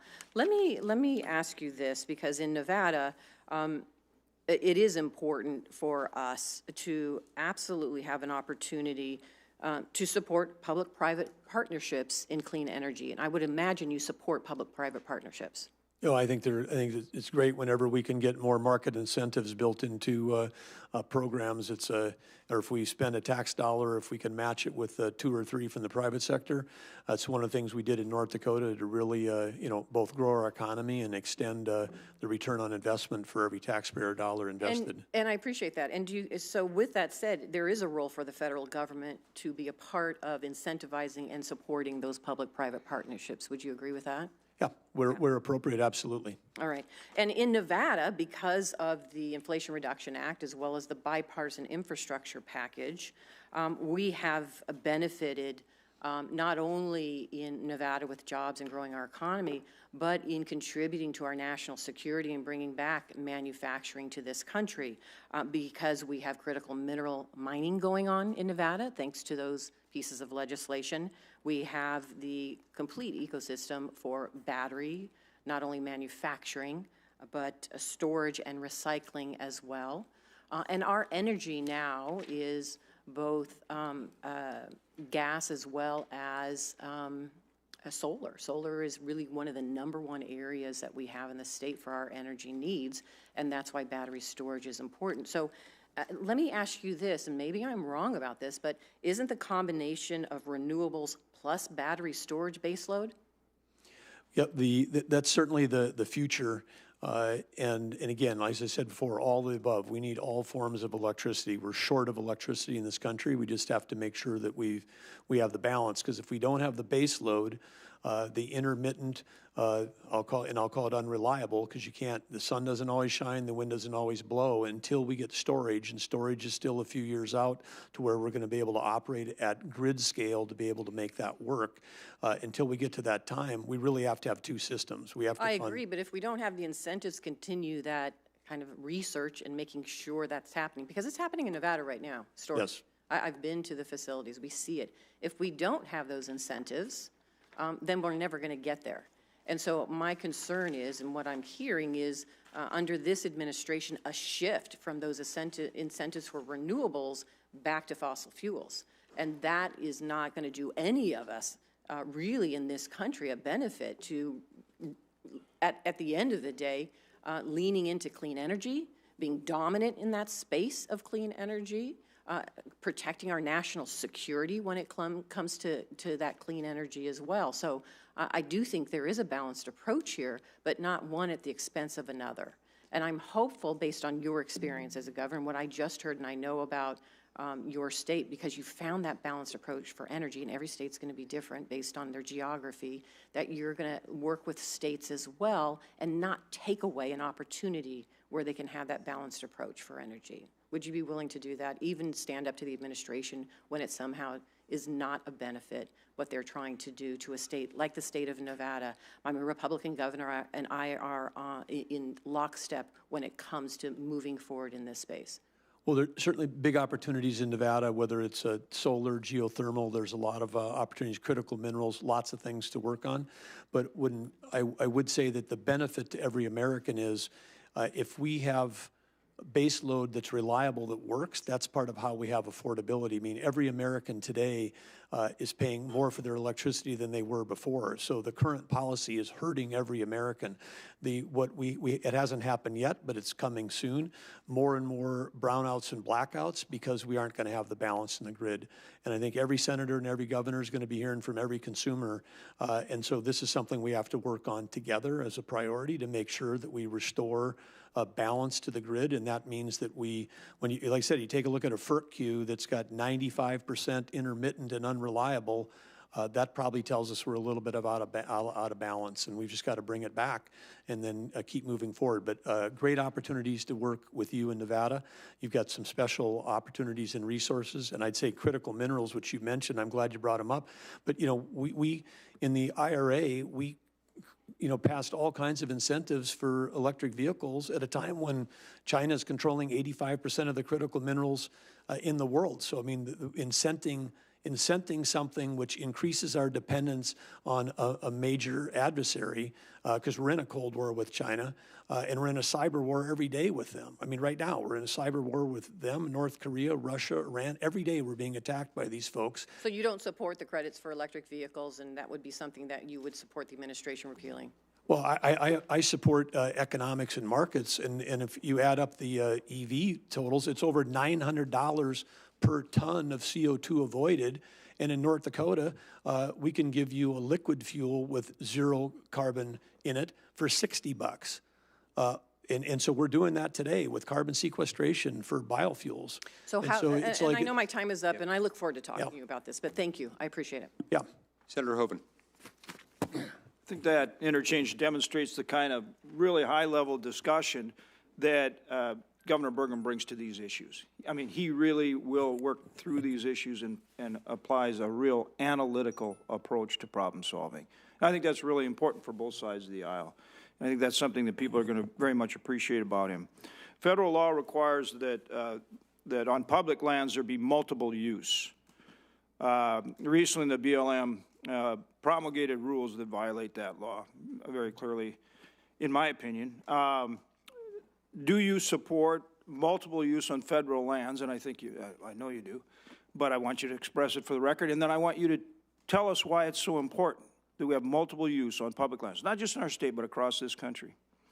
Well, thank you, Senator Hoeven. The answer is obviously yes, but this is the public lands, and particularly when we talk about aspects of BLM, this is essential to local economies, and whether that's grazing rights that were part of this, whether it's recreation opportunities and access, whether it's timber, or whether it's oil and gas and mineral production that supports local economies and supports our country.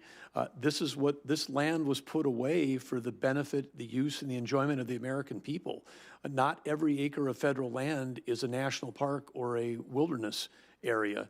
Some of those areas we have to absolutely protect for their precious stuff, but the rest of it, this is America's balance sheet. And I think every American during a presidential campaign finds out and gets pounded into their head that we've got $36 trillion in debt. We got all this debt. We all this debt. Oh, Americans, you owe part of this national debt, $36 trillion. This is on you. We never talk about the assets, and the assets are the land and minerals. This agency in Interior, the Department of Interior, has got close to 500 million acres of surface, 700 million acres of subsurface, and over 2 billion acres of offshore. 2 billion. That's the balance sheet of America. And if we were a company, they would look at us and say, wow, you are really restricting your balance sheet. And do you know what those assets are worth? We don't. I believe we ought to have a deep inventory of all the assets in America. We ought to understand what are our assets, 100 trillion, 200 trillion? We could be in great shape as a country. But then if you said, wow, if we have 200 trillion in assets just sitting there, but we restrict access, we don't cut a tree, we don't use them for recreation, and then we don't develop the minerals sustainably and in a smart way, then we're getting super low return for the American people. It's our responsibility to get a return for the American people when we do that. When we did that in North Dakota, you started it as governor. On the land board, we've got, in our little state, we got a $12 billion endowment for K-12 for about 125,000 kids.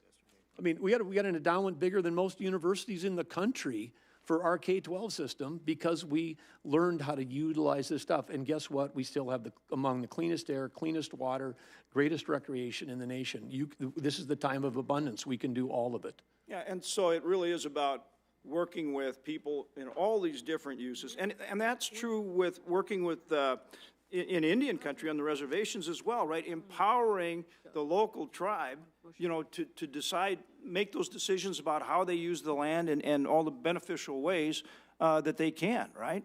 Yes, well, in our state, I mean, MHA Nation, the Mandan, Hidatsa, Rikra, the 3 affiliated tribes, one of the great energy tribes in our country. These guys are, I say the hardest job in America, it's not being a governor or a senator. The hardest job in America is a tribal chairman because you get a whole nother layer of federal bureaucracy on top of you. And they show up at MHA and they say, hey, you guys are doing too much flaring. And then they say, well, we wouldn't be if you'd give us a permit to actually do a gas gathering line. So the same government that tells them they can't produce, that they're flaring too much, won't give them the permit to do the thing that we can do in the rest of the state. So they get constrained. In addition to serving as Secretary of Interior, there's also the role as the leader of the National Energy Council, very important. Talk for a minute, for the time we have left, and you might even go over a little bit. The chairman's really a good guy. So talk about how you implement a game plan to achieve that goal of energy dominance that President Trump wants for this nation.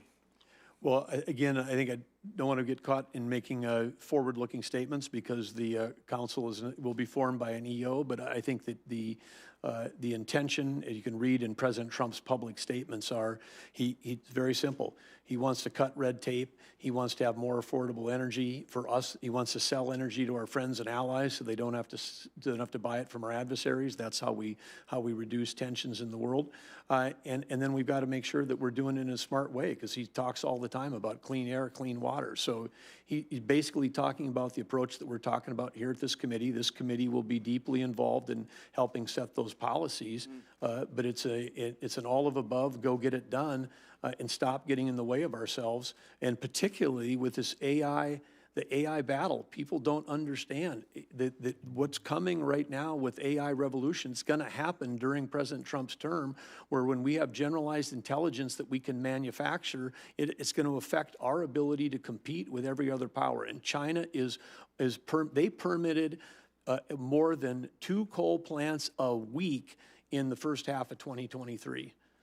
And they're already the world's largest emitter. So we're competing against someone who's going to create more electricity, produce more AI, and this could be how we lose the Cold War with them if we don't get it done. We have to do it here, and we're a country that believes in reclamation. We believe in following labor laws. China, child labor, no reclamation, no care about the environment. They're a tough competitor right now in terms of their ability to produce electricity. So we've got to get going, we've got to cut red tape, and we've got to realize that if you shut down U.S. energy production here, it doesn't help the global environment. That's a false trade-off. It doesn't help because somebody else produces it someplace else, less cleaner than we do. Thank you. Thank you. Senator Cantwell. Thank you, Mr. Chairman. Governor Burgum, congratulations on your nomination. And I hope to run through a couple of questions here, so help me out in your brevity if possible.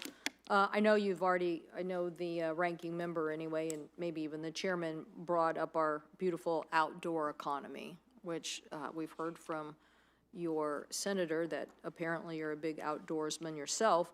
But not only have you become steward of over 20% of the land in the United States, but some of the most beautiful, iconic places in America, and these are an economic juggernaut. They are in my state, if you think about Mount Rainier or Olympic National Park or the Hanford Reach or many other places. The outdoor rec economy generates $1.2 trillion in economic output every year, $1.2 trillion, and accounts for 5 million jobs. And I believe continues to grow at an incredible clip that when you think about economic development in some of our more rural communities, it doesn't take a lot to add a little bit of infrastructure, and then next thing you know, you're off to the races as to making a tourism and an economic impact to these economies. I think in North Dakota, it was your 3rd largest industry, generating $1 billion and 14,000 jobs, and you actually created an office of outdoor recreation. Good for you. Good for you. So I think you get it. But now when we talk about this oil, first I want to make sure on the public lands, will you support more input in outdoor recreation economies and gateway communities? And will you fully utilize the LWCF and support the conservation legacies bills that we've passed? Well, of course, first of all, in your comments on outdoor recreation, I agree completely on the importance of this. And it's not only good for the economy, it's also good for the health of Americans. I mean, I think one thing that we understand is that we just need more people to get off their devices, get outdoors, get engaged, understand the importance of our land, our wildlife, our soil health, all that aspects of it. And again, we are facing a mental health and addiction crisis in our country, and part of the answer is for many people is that getting that connection back to the outdoors. So support that completely, and would look forward to working with you on your other issues as well. Great. So you support the LWCF that we've passed in continuing to support those funds? Some of those acronyms I'm less familiar with, so I'd look forward to learning more about them, but Okay. Well, we'll get you a question for the record because Okay. it's vitally important, we believe. We think we broke through finally. And the reason why I'm asking this is because the lead up to the next question. okay. You're for this very aggressive oil and lease strategy, I think, or maybe you're going to take this helm over, with a group of people and say we need to do more on the oil and gas. Part of our efforts have been to show that these federal lands are very important in an outdoor economy. And so how many areas that we've already leased for oil and gas that aren't being used, why don't we start there? Why don't we just start with those, the leases that are already there? Why don't we start with that? Well, I think I would use the term that I was for aggressive. I've never stated that. I'm for following the law. In the current administration in North Dakota, for the first time since Harry Truman, the quarterly lease sales were not held as required by law. It didn't happen for 2 years. We ended up having to sue the federal government just to follow the law. So I think the starting place is for us to go back to follow the law on these. And then again, we always want to prioritize those areas that have the most resource opportunity for America with the least impact on lands that are important. And I think that's pretty simple formula to be able to figure that out, given the scale of the amount of public lands we have. We can do a lot more without touching or even being visible to any of the people that are concerned about land use. So you would prioritize the existing leases? I'm not sure if I understand the... Juxtaposed to, this conversation, which we've had many times in this committee, let's expand more leases that, that we don't have right now. I'm sure the chairman would we could get into a very long discussion here about Bears Ears, particularly I wasn't for expanding oil and gas leasing into Bears Ears. It's a beautiful protected area. I personally think that the outdoor economy is a juggernaut. I don't want offshore drilling off the coast of Washington. Why? I got a marine sanctuary. Why in God's name? I have a Cascadia fault line. I mean, I could have devastation to an economy that's paying dividends. Why would I want to do that? So I'm just saying, one of the things that would be helpful to hear from you is that you believe in prioritizing on federal land the leases that are already there, as opposed to now going and saying, okay, let's get a big map and open up all federal land to new leasing. Because your point about efficiency, the most efficient thing is go after what you already have. Well, I'm going to have to, before I can make an affirmative statement that I agree with you, I'd have to understand, because what I've seen in my time as governor is not that we have existing, but we're actually restricting legal access for development or timber or oil and gas or whatever on public lands today. Okay. by illegally not holding the leases that should have been held. So I'm not even, Okay, we'll come, my time is up, and I'm now in the red, so I'm going to get cut off here. So, but we will submit something for you and submit something for the record on that. I'm sure I'll submit something on fire and CLT, and maybe you and I can have a discussion about what I think really would help us move forward on some of those issues. But I also, just for the record, on tribal sovereignty, you believe in tribal sovereignty, you believe in tribal consultation, which doesn't mean you just pick up the phone and have one conversation. Tribal consultation means you actually, when the federal government says, hey, so much money needs to go to tribes, that you actually figure out the plan for that to happen.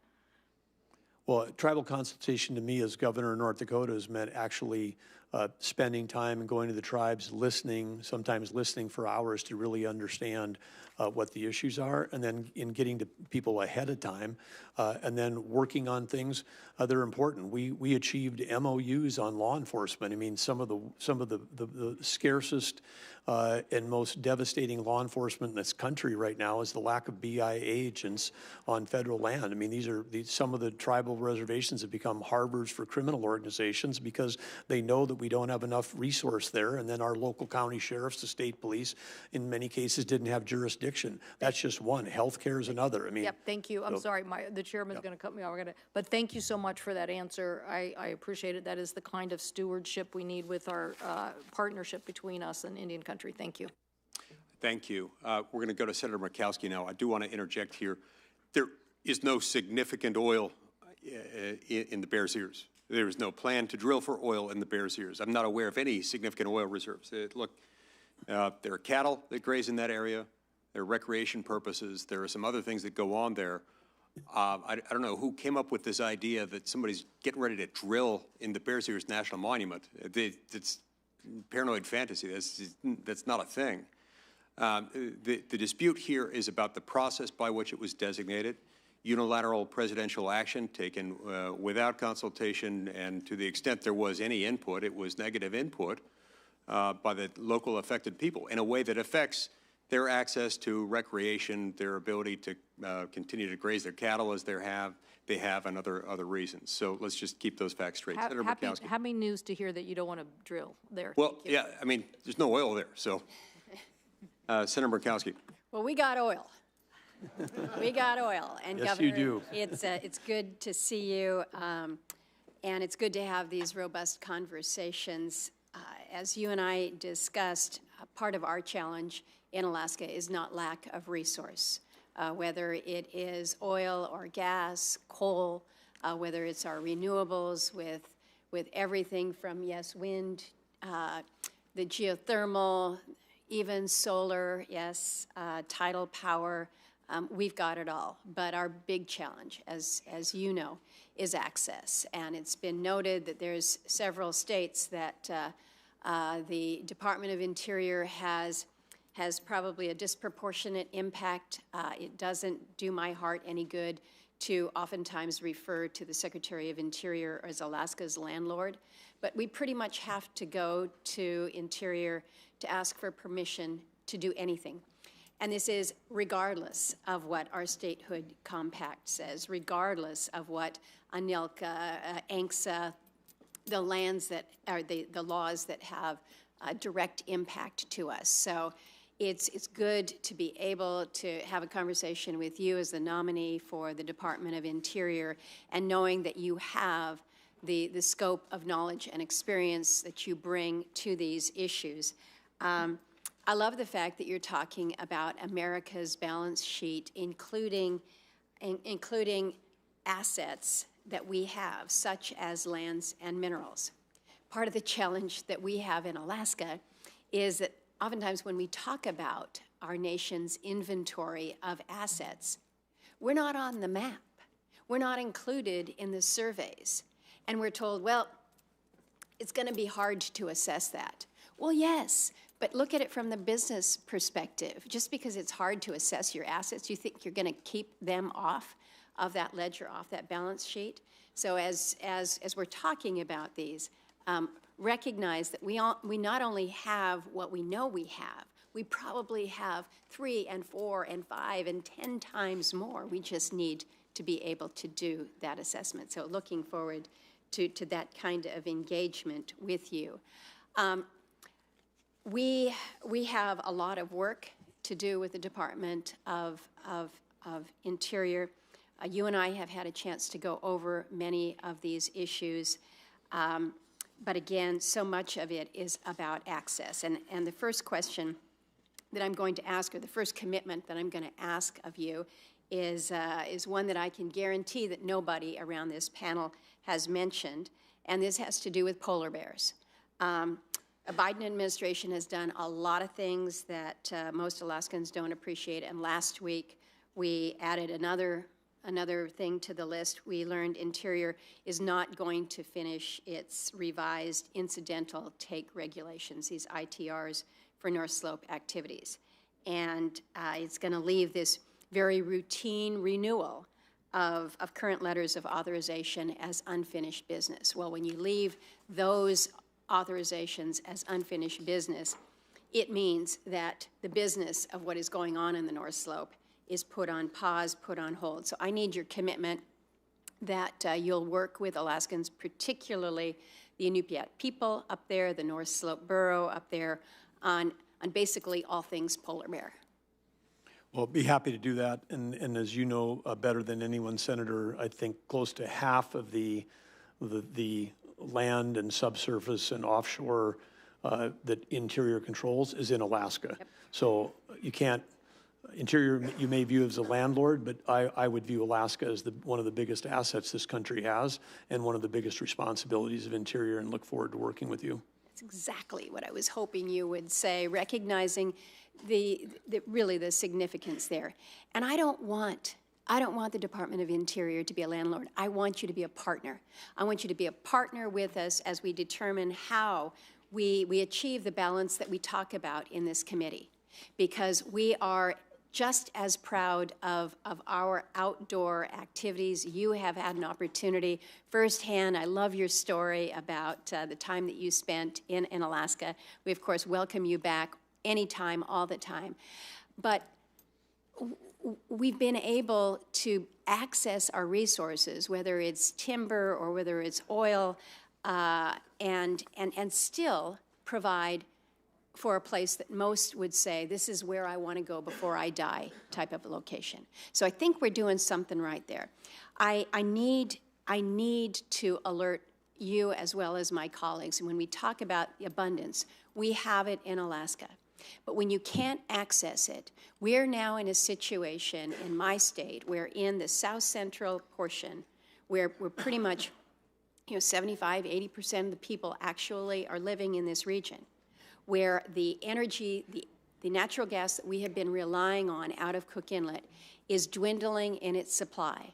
We are talking, as we speak, about building an import terminal to import liquefied natural gas from Canada to keep the lights on and to keep homes warm in Alaska, where we have unquantifiable reserves of natural gas. We just need to figure out how we're going to be able to commercialize this. So we need the help to unleash the opportunities that we have to not only allow Alaska to have that energy independence that we so rightfully should have, but also to be able to help not only our country, but our friends and allies. And we've had plenty of time to talk about it. My time has expired. I'm hoping we're going to have another round, because I don't want to submit questions to the record for you. I want the opportunity to just be able to put it out on the record now. So good to be able to welcome you here. You didn't have to answer any of that, but I just need you to come back to Alaska soon. Okay. Senator Hickenlooper. I'm going to yield to the senior senator from California because he's got a thing on the floor he's got to do. Senator Padilla.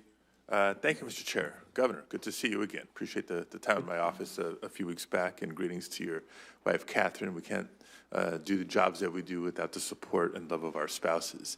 My time is limited. I'm not sure if we have a second round. There's a number of issues that I'm going to try to get to. If I don't, I'll be submitting questions for the records. Issues like tribal sovereignty that's come up before, and your thoughts on our trust and treaty obligations as a country. Public lands, we've had some recent progress and exciting announcements in California that we'd like to continue to build on, and not go backwards on, try to get to some water system. But let me begin with some of the more urgent questions and issues. In California, Los Angeles specifically, we've all seen the devastation of recent fires in Southern California. As we speak here today, more than 40,000 acres burned, 12,000 structures plus destroyed, more than 24 people who have perished. That number is probably going to grow. It's clear it's been one of the most destructive natural disasters in Los Angeles history. As governor, you had an experience, not at this scale, but in 2024, you requested a major disaster declaration to assist in the recovery from the historic wildfires that ravaged across northwest North Dakota. And President Biden, as I understand, approved it quickly and without conditions. Is that correct? Yes. So do you believe federal disaster aid should come with or without conditions? Well, I think it's each situation would vary, but first of all, let me just say that I want to extend, on behalf of Catherine and I, our empathy and sympathy to anybody that's lost their home, lost their lives, lost a loved one. We've got friends that have lived in the area that have lost their homes, homes they raised their kids in for 30 years, every piece of memorabilia and memory that they had gone, only getting out with a shirt on their back and talking to those individuals directly. And as it happens, our daughter was in LA for an event. The event was canceled. Catherine had flown out there, so both of them also had to evacuate as the fires were encroaching in that part of the city. So our family, part of our family saw it firsthand. And again, it's just urban wildfire is something that we, as a country, we need to think. And I say each situation is different because where you talked about in North Dakota was largely rural, largely grasslands. And I'll get to that because you've experienced both. But please extend my offer to support, assist in any way, any of my constituents that are friends or relatives of your family. For the record, there's never been strings attached to disaster relief. And I certainly hope this is not the first case. So I would ask, as this plays out in Congress over the next several months, if you're fortunate enough to be confirmed as Interior Secretary, you wouldn't be the one deciding on whether or not to grant disaster declarations, but the department is significant, particularly when it comes to wildfire response. Would you commit to responding to every disaster with as much support and resources possible, regardless of which state or jurisdiction the disaster is in? Well, absolutely, but I would say I would go a step further, which is we've got to commit to, and maybe it's going to take, apparently the fire in Maui wasn't big enough, in a sense. I mean, that was horrible, 100+ lives lost, the devastation that's there, but it didn't create a response nationally or at the federal level or a collaboration of states. But with this incredible, the largest ever, and when the dollars come up, this could be the most expensive wildfire, urban wildfire in the history of the country. It's probably a time for all of us together to say, what could we be doing differently? And I'm excited that Tim Sheehy is a new senator. He's the first that I know of who's actually worked as a professional firefighter on wildfire. I know that he and others are willing to work across the aisle to come up with solutions. And Senator Sheehy and I are already working on some proposals on a bipartisan basis to improve the federal government's ability to help in situations like these. And if I could, Senator, I would say we also have to look. It goes back to actually the grid, because if you wildfire, whether it's in North Dakota or California, you need three things. You need oxygen, you need fuel load, and you need a spark. And in both cases, in North Dakota and in whatever, when you have high winds, those sparks can come from above ground power lines coming in contact with vegetation. And so we have to think about the grid. I love that you have that appreciation and knowledge, and unfortunately the experience, because red flag conditions is something new to people across the country, but nothing new for those of us in the very dry West. My time is running quickly. I want to get at least one other issue in on the record. Last session, I began another bipartisan effort with Senator Daines to permanently protect the pay increases for federal firefighters that Congress had previously approved.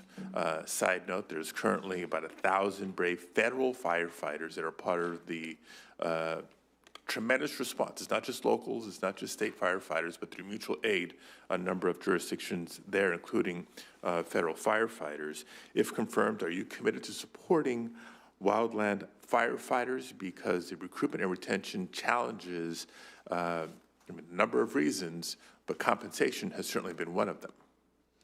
Well, it's a dangerous and very hard job, but it's an essential job. And I know, again, from my own recent experience, this was just October, first week of October, we lost 2 lives in North Dakota as part of these raging wildfires that were tearing across the prairie.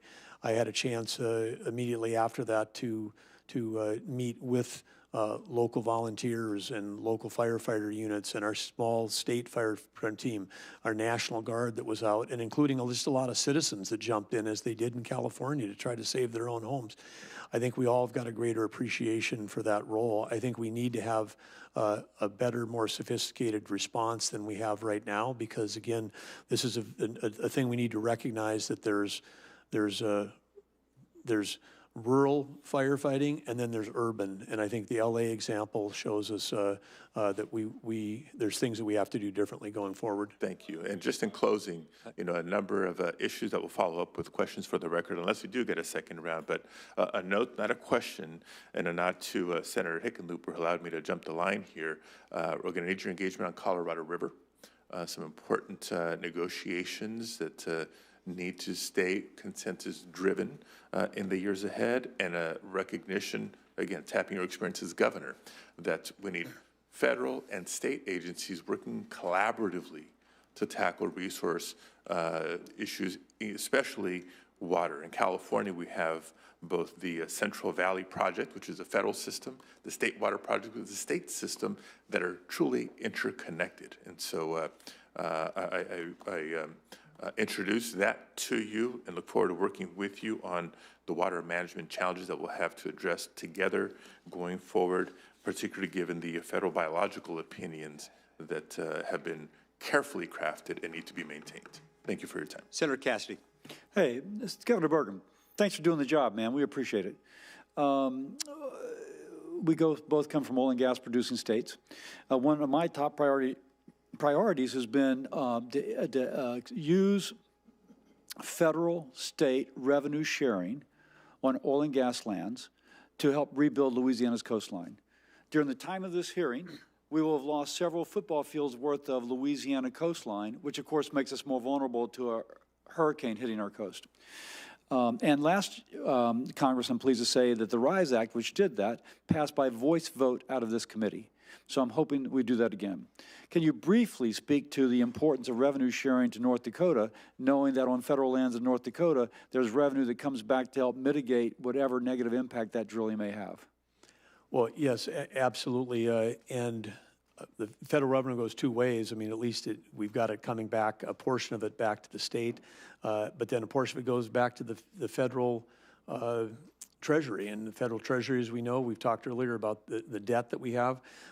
Responsible, sustainable, smart development, whether it's onshore or offshore, is of great benefit to conservation, in your case, coastline, but it also can help pay for other things. In our state, the revenues that are coming in are helping pay for education, healthcare, roads. It touches every... If you will, it's kind of a middle class, if you will, and lower economic class benefit program, because those things are touching services directly, aside from the jobs being created, directly impacting the quality of their life. Absolutely, and then when done effectively and appropriately, it also lowers the burden of sales tax and property tax and income tax on those same hardworking individuals. It's music to my ears. I will say, when I speak to the folks that actually do these big developments, one fellow said, you know, it used to be when they had a lease sale, I could plan a fishing trip with my son at the same time because it was so regular. It was going to be on this day at this time, happened to be in New Orleans, so they had a great meal. I wanted to say that now there's been dilatory practices that have been instituted, not for the sake of anything other than dilatory and to increase the cost of development and to hopefully thwart that development.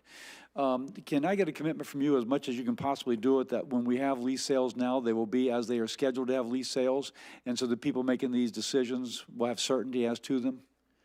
As someone who was participating in a lawsuit suing the federal government to try to get them to hold the lease sales when they were supposed to be held by law, you can count that as head of Interior, we will be following the law when it comes to lease sale time. And I think the operative statement is you'll be following the law, and Yes. that's a good thing. Yes. Now, on that, we know that on some federal lands, from before modern environmental standards, there are abandoned oil and gas wells, and those tend to leak methane, for example.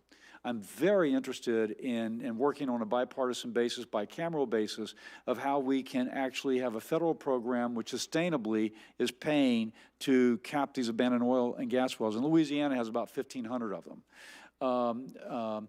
Any thoughts about that? Because I'm sure in North Dakota that you had to address this issue too.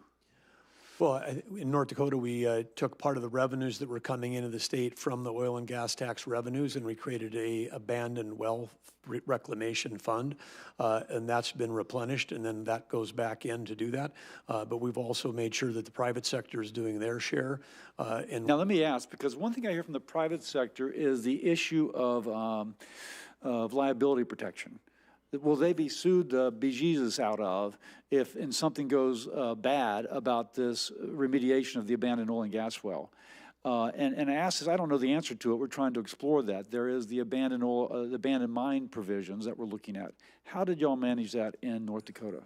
Well, we always were looking for incentives to make sure that the private sector was willing to participate as opposed to afraid to participate. And you're describing this thing where if you get unlimited liability, then they want to run the other way and lawyer up and do that, as opposed to, hey, if you got the appropriate bond levels that are economic, they pay those up front. We exhaust those. If they've got other payments that they need to do, we've just been able to work collaboratively in a way to make sure that the private sector is doing their share when we're doing this. And part of that, their shares, because we're taking if they weren't investing in creating the well, putting in the people, doing the development, taking the risk on the front end, we wouldn't have the revenue to split up on the back end. So we're going to look at what y'all did in North Dakota as we draft our legislation. One more thing, knowing that you'll be in charge of this, as I gather, this kind of how do we do energy sort of thing. One thing that I've been concerned about is that countries like China do not enforce international standards on controlling pollution. That lowers their cost of manufacturing as much as 20%, incentivizing manufacturers to leave our country and move there. But then we get the loss of the jobs, but also all the air pollution that then blows over to our West Coast. I think I read 20% of the SOx in California is related to emissions from China. Now, one thing I've been proposing, Senator Graham is my co-sponsor, is a foreign pollution fee that would put a fee on certain products from a country like China roughly equal to their avoided cost of not complying with environmental regulations. As the president speaks about tariffs, this would be a tariff that would be thoroughly defensible as we address something the economists call externalities. I slept in a Holiday Inn last night. I know that word.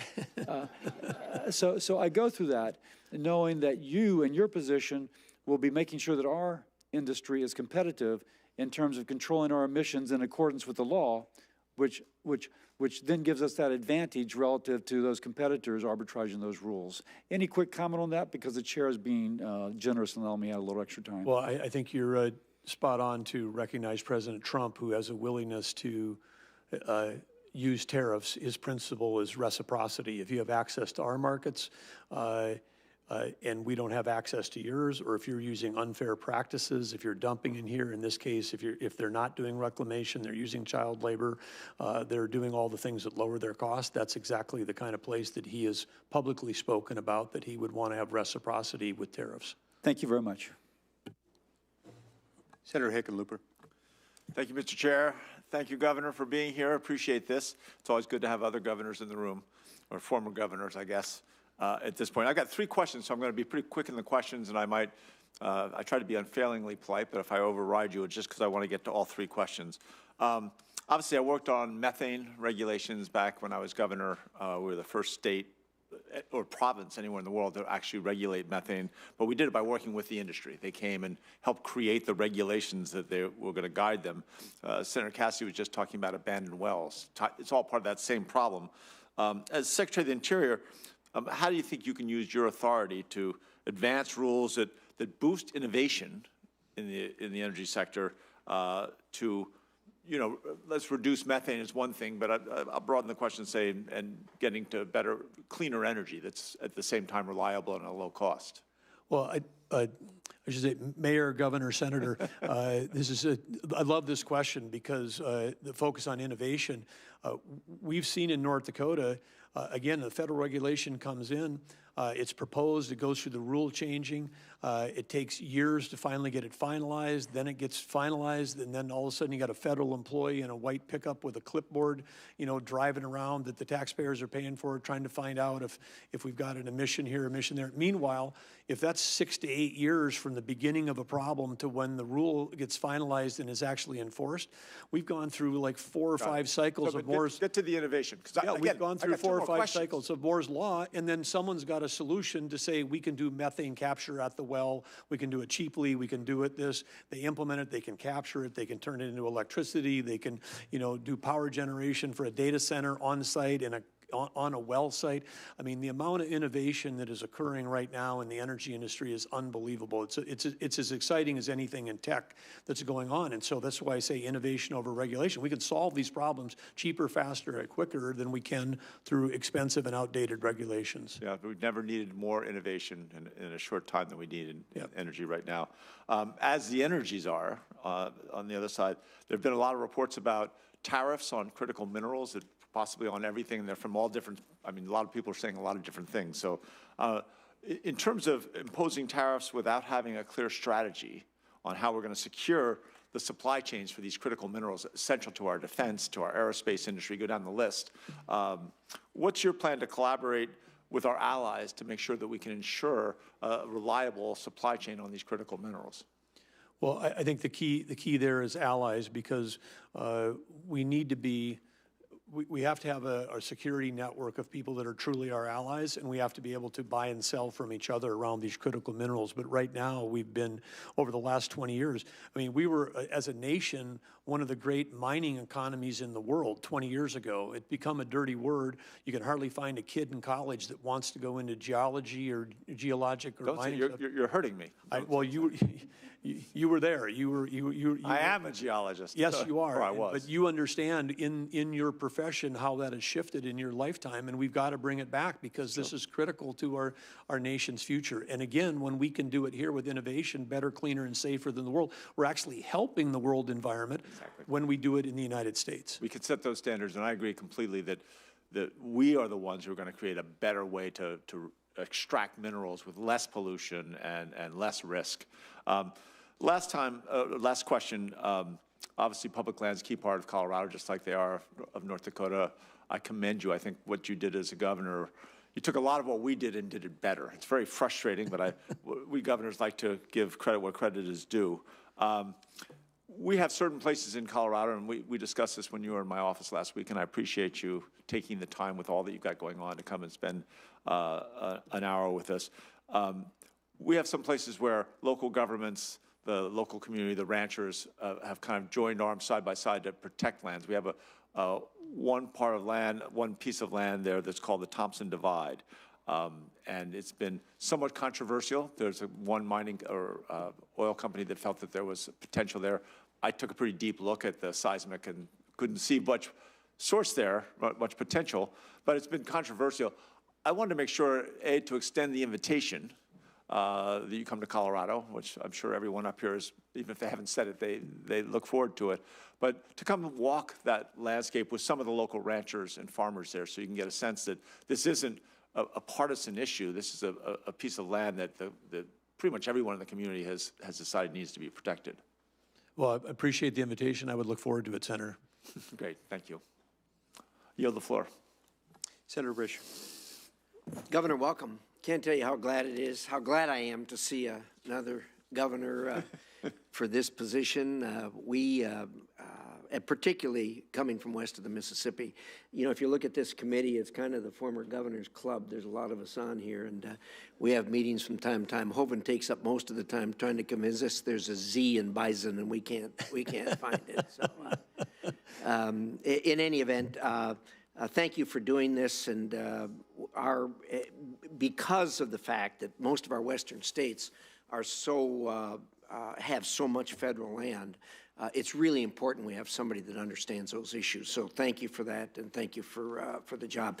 They've already had a discussion with you about grizzly bears. We don't want grizzly bears. They kill people. You know, the federal government already gave us wolves. We had them all killed off about 75 years ago, and then some yahoo back here decided we needed them again, and they brought him in and brought us 30 wolves and said when there were 200 and 3 breeding pairs, we could delist them. Well, by the time I became governor, there were at least 1,500 wolves. Nobody knows how many breeding pairs, and we couldn't get them delisted. Till I got back here, we finally were able to put together a coalition and got them delisted. Grizzly bears are so far so far over the top, because they kill people. They really do kill people, and they just don't mesh with society. So in any event, we'll look forward to working with you on those issues. Probably one of the most important decisions you're going to make here in the immediate future is, I know how the transition team is working, and you and the transition team is going to have to pick a BLM director. And that's really important to us, because all of us have it, that our western states have a tremendous amount of BLM land. We had a real problem with this one. Fortunately, she's only got about 95 hours left. She was an eco-terrorist. She engaged in the work that was done in Idaho of spiking trees. You probably know about spiking trees. Since she's been BLM director, we haven't seen her. She's been up here, I think, once in the 4 years, and it divided this committee deeply. We had a huge fight over it. It was a straight party line vote. She got confirmed. We don't want somebody like that running the BLM, particularly somebody we can't find. So I urge you to use your best decision-making ability when you choose that person.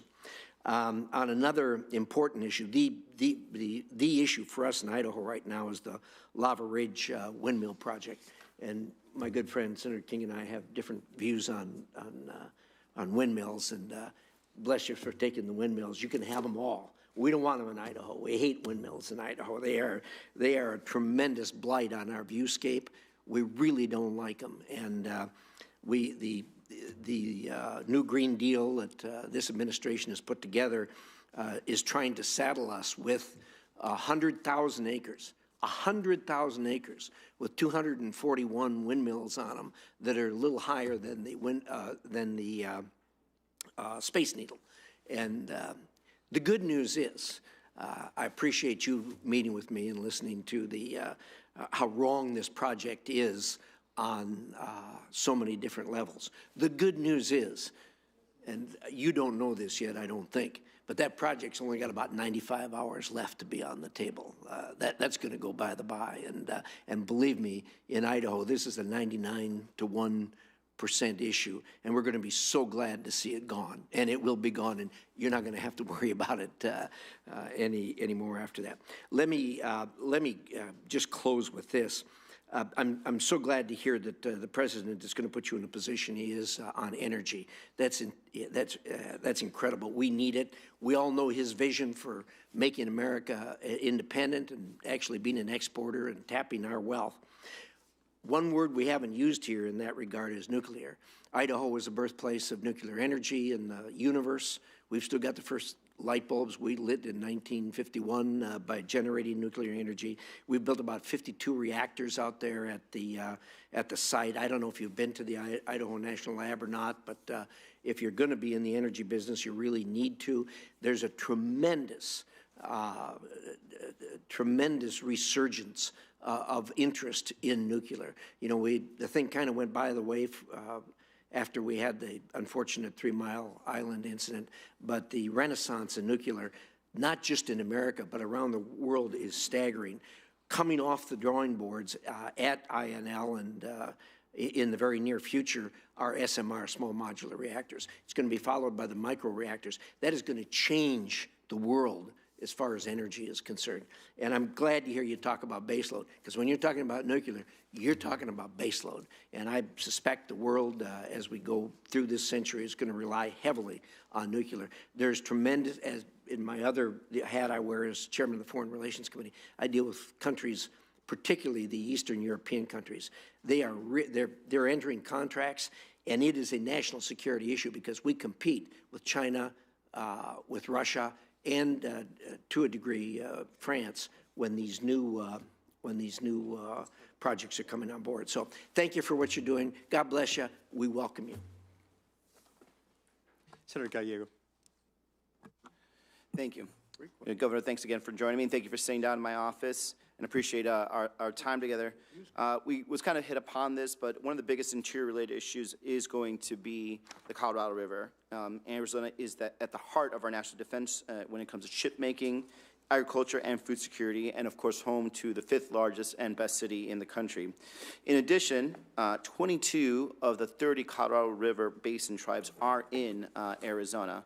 So rules governing the reductions of the Colorado River water expire at the end of 2026. And post-2026, operation conversations are still ongoing. The lower basin states have put forward a proposal for management of the Colorado River that shares the risk among all states. However, no agreement has been reached and leading to potential conflicts within the basin, which of course we'd all like to avoid. Would you work with Arizona parties and my office so that any determination post-2026 is not overly burdensome to any one state and is consistent with the Colorado River Compact? Well, Senator, you bring up a really important issue, and this is with the 2026 date looming coming forward. And of course, as you know, Interior does have some specific authorities relative to helping with the lower and upper basin. I would say, as a former chair of Western governors, I know that this has been a battle that's going on as long as there have been people in the West. People are fighting over water in the West. My experience in North Dakota has been more on the Missouri River Basin, but also we've been in some deep battles with Canada because we've got two rivers that are in North Dakota that actually flow north into Canada, the Souris River and the Red River of the North. So whether it's international or the complexities of the Missouri, I've got some good understanding and good exposure to this, but I think you can count on that we're going to look for a collaborative solution that serves everyone. It's going to also, we're going to have to look for innovation on ways on the conservation side, because we can't make more water, but if we can use what we have wisely, that's going to look for the best solutions for all. But I appreciate that you're engaged in this. I know how important it is to Arizona and its economy. Thanks, Governor. In our meeting, we also discussed a lot about our tribal communities and tribal nations. I'm very glad you have good background and understanding and relationships with them. And we talked a lot about tribal law enforcement and some of the bills that I've put forward to increase tribal law enforcement. But unfortunately, we see just high rates of missing and murdered women, as well as other violent crimes. A lot of it is really due to a lack of tribal law enforcement and communications with our agencies that are supposed to be have oversight and collaboration. So, I've worked through my time in Congress to try and increase the funding for tribal law enforcement, but our federal budget cuts really put all that work at risk. So can you, tell me or think about, like, what is your plan to work collaboratively with Congress and tribes across the country on tribal law enforcement improvement efforts, and how do you plan to ensure that we can do this in a bipartisan manner? Well, I think there's nothing partisan about enforcing the law and protecting the citizens of the United States. And one of the great tragedies in our country is the lack of law enforcement on tribal lands, and the fact that we've got organized crime that is, preying on those the gaps. They're aware that the gaps are there, and whether it's the training centers. Senator Hoeven has been particularly supportive, along with Senator Kramer. We don't have enough training centers across the nation for the northern tribes or the southern tribes, so we need more recruiting, we need more staffing, we need lots of other things that are going on. But we also, you mentioned the first time it's come up, but the missing and murdered Indigenous women. I mean, this is, again, an unseen tragedy in America. I think the FBI list is now over 6,000 unsolved cases, and I believe again that it is a complete tragedy. It seems that if we lose a college student at spring break, it's a Netflix series and the whole nation knows her name personally. And then we have these same individual tragedies that happen over and over again in Indian country, and people aren't even aware that it's going on. So we've got to change our entire approach to this. And unfortunately, in the last 4 years, and thank you again for that, and I look forward to working with you on that, and I had a lot of sense of history on the House side on this. In the last 4 years, we've learned from reclamation that Glen Canyon Dam has some design flaws that limits its ability to pass water at lower elevations, which means we have to fix that dam and pretty soon, because we need the ability to essentially pass water around the dam if we actually obviously can't go through it, especially if the hydrology in the region gets worse. How would you make fixing the dam that delivers water to the Grand Canyon and the 30 million people downstream from that lower basin, and of course Mexico as part of our treaty obligations, a priority? Well, Senator, appreciate you bringing that to my attention. This is one issue I was not aware of about the Glen Canyon Dam deficiencies, but obviously with the Bureau of Reclamation being the second largest operator of hydroelectric dams in the country behind the Army Corps of Engineers, I'll quickly be meeting with the team if I have the privilege of being confirmed for this position about this issue, because we've got to have working facilities on these critical rivers. Well, And as we know, we've got to have more reservoir capability, because part of the issue we're facing is that perhaps we not only need to fix, we got to upgrade some of these so that we can have more storage. Yep, I'd love to work with that person. Thank you. Thank you, Governor. Yield back. Senator Hyde-Smith. Thank you, Mr. Chairman, and I think you guys will be very happy that I'm probably the last one, and this will soon be over. But I just certainly appreciate your willingness and your eagerness. I enjoyed the visit we had in my office and the sincerity that you have, but most of all, your capabilities. You're so capable for this position, and I'm very thankful to you and your family that you're willing to do this. I'm going to be brief, but one of the things we talked about in my office was a local Mississippi thing. William Faulkner once said, to understand the rest of the world, you first must understand a place like Mississippi. But we're very blessed with the National Park Services that we have several sites in Mississippi that certainly contribute to our tourism, the economy of our state, and we work with them very closely with public-private partnerships. In Vicksburg now, we are working on a visitor center with the state of Mississippi, public-private partnerships, and Vicksburg National Military Parks, Friends of the Park. So we certainly want to make sure that that continues. In Natchez, the state is enhancing 2 state-owned historical sites to better complement the Natchez National Historic Park sites. So, of course, I'd want to invite you to visit those, and asking for your willingness to commit to me working on these 2 particular projects in Vicksburg and Natchez. Well, as Senator, thank you. And first of all, I just want to thank you, too, for your capabilities. It's great to have a senator who was grew up in agriculture and also was an ag commissioner. That's fantastic. I spent most of my life, my family was all involved in agriculture my entire life, and many of my cousins still are. So it's such an important part of our national security as well. But in terms of the national park thing, as we said earlier, we've got a big deferred maintenance issue, and we have a big opportunity. These are the precious spots out of the billions of acres of surface, subsurface, and offshore that we own. The national park is for Americans is a priority, and we need to take care of these sites, whether historic or others. And again, we have to make sure that they're capable of handling and supporting the visitors that want to see them. We know they're great for the local economy. So appreciate the invitation and look forward to working with you. Thank you on that. Now I'm going to go to South Mississippi, our offshore oil and gas production in the Gulf of Mexico. Of course, it plays a vital role in the Gulf states' economies as well. We call it our blue economy down there. The Anchor platform, it's recently come online with the Gulf of Mexico, but it will produce 75,000 barrels of oil per day. And this oil is refined in Pascagoula, Mississippi.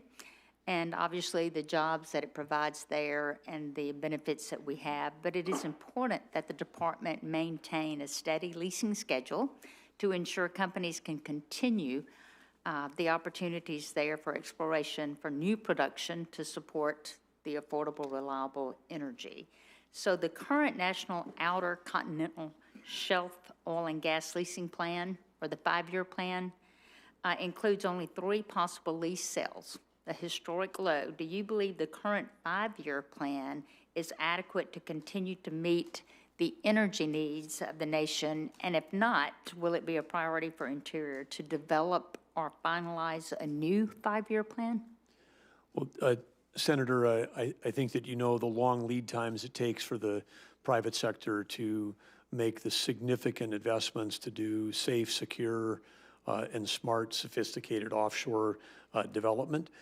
It's a really important part of our nation's economy and our national security. The fact that during the current administration, the lease sales have been so unpredictable and disruptive, and the fact that they're projecting forward to have among the fewest we've ever had, almost would guarantee that we would see a decline in energy production in offshore in the years ahead because of the lead times.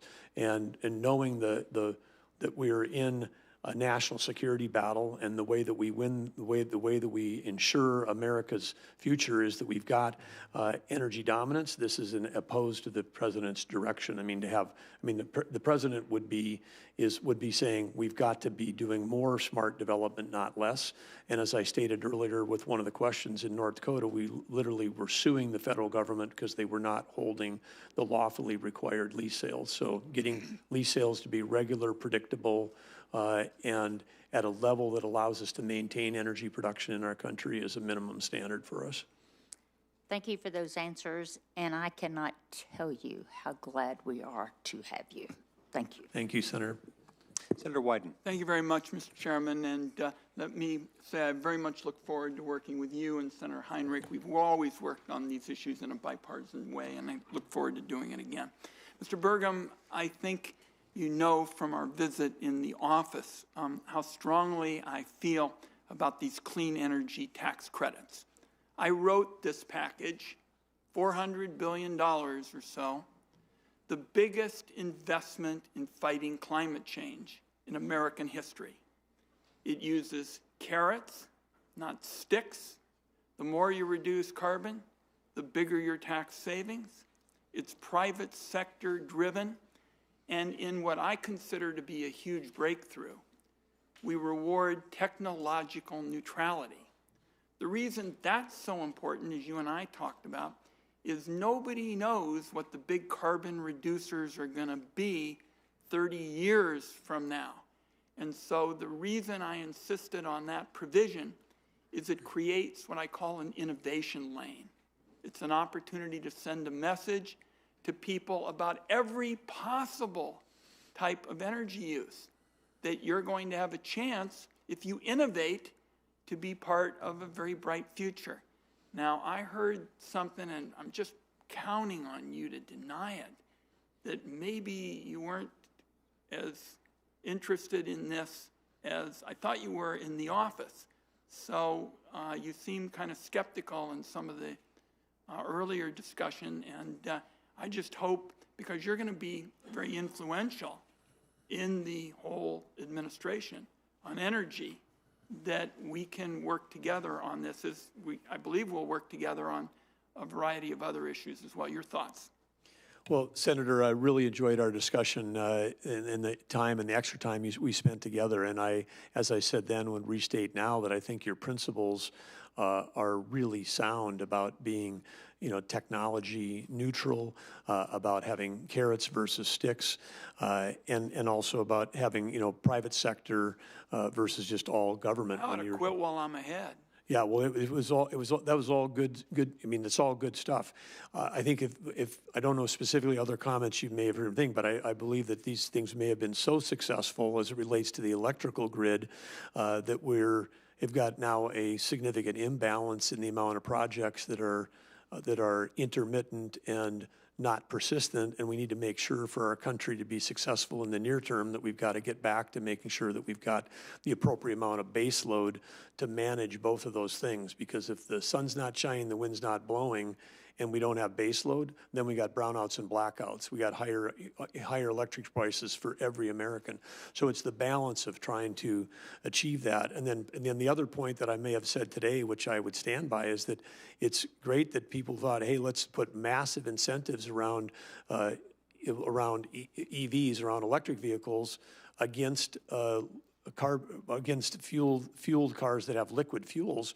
But in America, if there's innovation neutrality, in North Dakota, we're producing carbon negative barrel of oil. We're producing carbon neutral biofuels. I mean, America built 200,000 gas stations without a dime of public money or taxpayer incentives because the market created that. And we have got an opportunity to have innovation in an innovation lane around decarbonizing liquid fuels.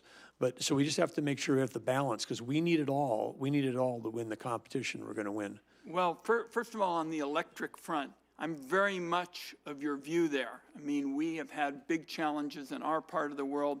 There's a transmission issue. The two pieces that are really left out is how to deal with electric and how to promote transmission. I'm very interested in working with you. I'm going to take, as I run back to the Finance Committee where we're talking about these issues, the view that you're open to continue working in this space rather than coming on in and just saying we're going to chuck it in the trash can, because I'm always interested in improving on something. I mean, the Founding Fathers said that a new Congress is never bound by absolutely everything from a past Congress. So I'm interested in improving it.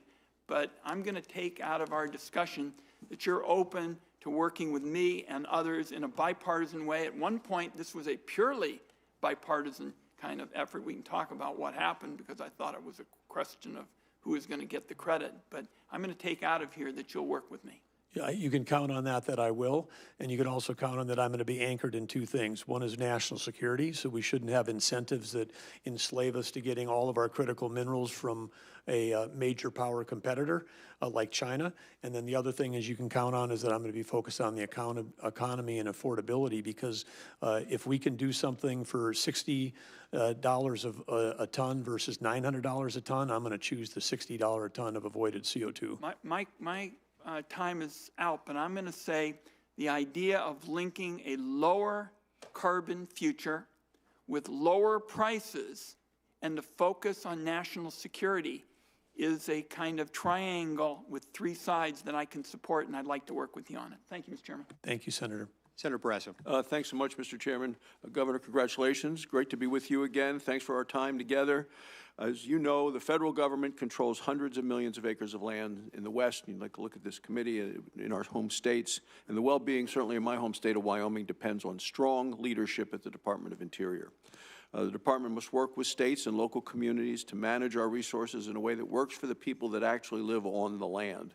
And over the last 4 years, that has been a big problem, as we've seen an administration that seemed to just be punishing the West. The will of the people who depend on the land, live on the land, take care of the land was ignored the last 4 years. So, Governor, there's a long list of things that I believe must be fixed, and I'm going to ask for your help.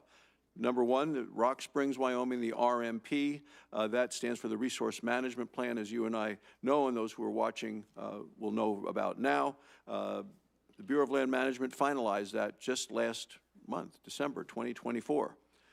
They did it not even a week after the governor of Wyoming submitted his appeal to the proposed plan, but they rushed out the door with this. This final plan is going to devastate the people of southwest Wyoming. It's going to lock up millions of acres of land that local communities in the entire state relies upon. The governor, our state legislature, the county commissioners, the local communities, all strongly oppose what the federal government is slamming down our throats. So will you commit to work with my office and the state to undo this disastrous plan? Senator, I'm familiar, having been governor till December 15th, because we had a similar experience in North Dakota of having plans like this pushed on the state of North Dakota. So, yeah, absolutely, you can count on me working with you. Great. In Wyoming, about 2/3 of our minerals under the land are owned by the federal government, about half of the surface land and 2/3 of the minerals under the land. That means that energy development in my state depends on cooperation from the Department of Interior. Wyoming's legislative leaders would benefit from meeting with you directly as they plan the state's energy future, and I'd like to ask you to commit to joining our Wyoming delegation as well as the Wyoming stakeholders to talk about the future. I would enjoy that very much, and I've enjoyed the relationship I had with Governor Matt Mead and now Governor Mark Gordon, that we've been on regular communication because there's been a lot of shared challenges between Wyoming and North Dakota. And both of those current governor and former governor speak with you with great appreciation, great admiration, and great respect. So look forward to that. Buffalo, Wyoming. Last year, the outgoing administration finalized a resource management plan for Buffalo, the Buffalo, Wyoming field office. This plan would ban new coal leasing in the Powder River Basin, which is the most energy-rich area in the country. We are America's energy breadbasket in Wyoming. This short-sighted decision is an insult to our communities and harmful for American energy security. If confirmed, would you work with me to reverse this plan? Absolutely, and I also know that and when we talk about critical minerals, that in that Powder River coal include many of the critical minerals that we need for defense, for technology, and for the future of this country. And so, rather than this blanket approach of trying to block that type of energy development, we need to be thinking about how innovation can help us solve multiple problems at once. I want to move now to oil and gas leases. The outgoing administration has a disgraceful record on oil and gas management. It blocked and looked at and locked in blocked our production just about every turn. It hasn't issued leases for a lease sale held over 4 years ago, and they still haven't issued the leases. And it deferred over 600,000 acres from leasing in Wyoming that were previously cleared for oil and gas production. If confirmed, will you work to quickly issue those leases and offer additional acres for leasing? Absolutely, and Senator, as I've stated before, North Dakota's faced the same, what I view as absolutely, there's a case in federal court, which I'm positive the ruling is going to be that the current administration, the Biden administration, did not follow the law relative to holding required lease sales. The next area is sage grouse. Wyoming is the home to a large population of greater sage grouse and its habitat. For over 15 years, Wyoming has been at the forefront of adopting new management approaches to protect the species. Our state has led successful efforts to balance conservation with economic development. Again, the Biden administration proposed to designate over 600,000 acres in Wyoming as, quote, areas of critical environmental concern. That's going to lock up thousands of acres in Wyoming, halting production and development across the state. Would you be willing to reopen the department's greater sage grouse management? I've been advised that the rule of decision came out this morning. I don't want to put myself into making a forward statement that would recuse, that I would have to recuse. But I would just say, for my time as chairman of Western Governors, I'm familiar with the use of designations to try to restrict energy development, even when you might have a species like the sage grouse that's neither on the endangered or the threatened list. I'll ask one final question, and you've done quite a bit on the grizzly bear already, so let me talk about federal grazing. The Department of Interior is critical in its role for managing federal lands across the West. Almost half of the land in Wyoming, owned by the federal government, land managed under multiple use is required by law to be managed without impairment of the productivity of the land. These are public places that people from Wyoming depend on accessing for their livelihoods, agriculture, all the ranching activities, recreation, mineral development. Congress directed grazing, timber harvesting, recreation, energy, and mineral production to take place on federal lands. Will you support the multiple use mandate, the law mandates for federal land? Absolutely, I do, Senator. And since we've talked about wildfires today, grazing reduces fuel load, timber management appropriately reduces fuel load, surface development can create roads paid for by the private sector that support our firefighters. All of the multiple use is a part of a component of a comprehensive rethinking of how we think about fire management on federal lands. Thank you, Governor. Thank you, Mr. Chairman. Senator Cotton. Governor, welcome and congratulations. We've reached the regrettable point that we often do in the Senate where almost everything has been said, but not everyone has said it. I will refrain from saying a lot of what's gone before me, but I will say for the record that I want to associate myself with the comments of my Republican colleagues about the need for significantly increasing energy production while also being responsible stewards of our public lands and waters. There is, however, one issue I don't think has been discussed yet under the Endangered Species Act. And I think it's a scandal of the first order. I'm surprised it hasn't gotten more attention as of late. On January 3rd, the New York Times published a story about the so-called snail darter. It was a species that was designated as endangered by Fish and Wildlife back in the 1970s. The entire thrust of the story is that a zoologist basically made up this species of snail darter, all for the point of halting construction of the Tellico Dam on the Little Tennessee River. After many years of delay, it finally took an act of Congress to build that dam. An academic cited in that article said that this is a not uncommon practice creating new species when there's really no difference between other extant non-endangered species for what he called the downstream conservation implications, which is to say activists creating species, calling them endangered, to stop the construction of a dam or a power generation plant or a housing development. And again, this is something that was admitted publicly in the New York Times by some of these activists. That's why I say I think it's a scandal of the first order. Could I get your commitment in light of these admissions to go back and re-examine Endangered Species Act listings and identify any other potential false designations?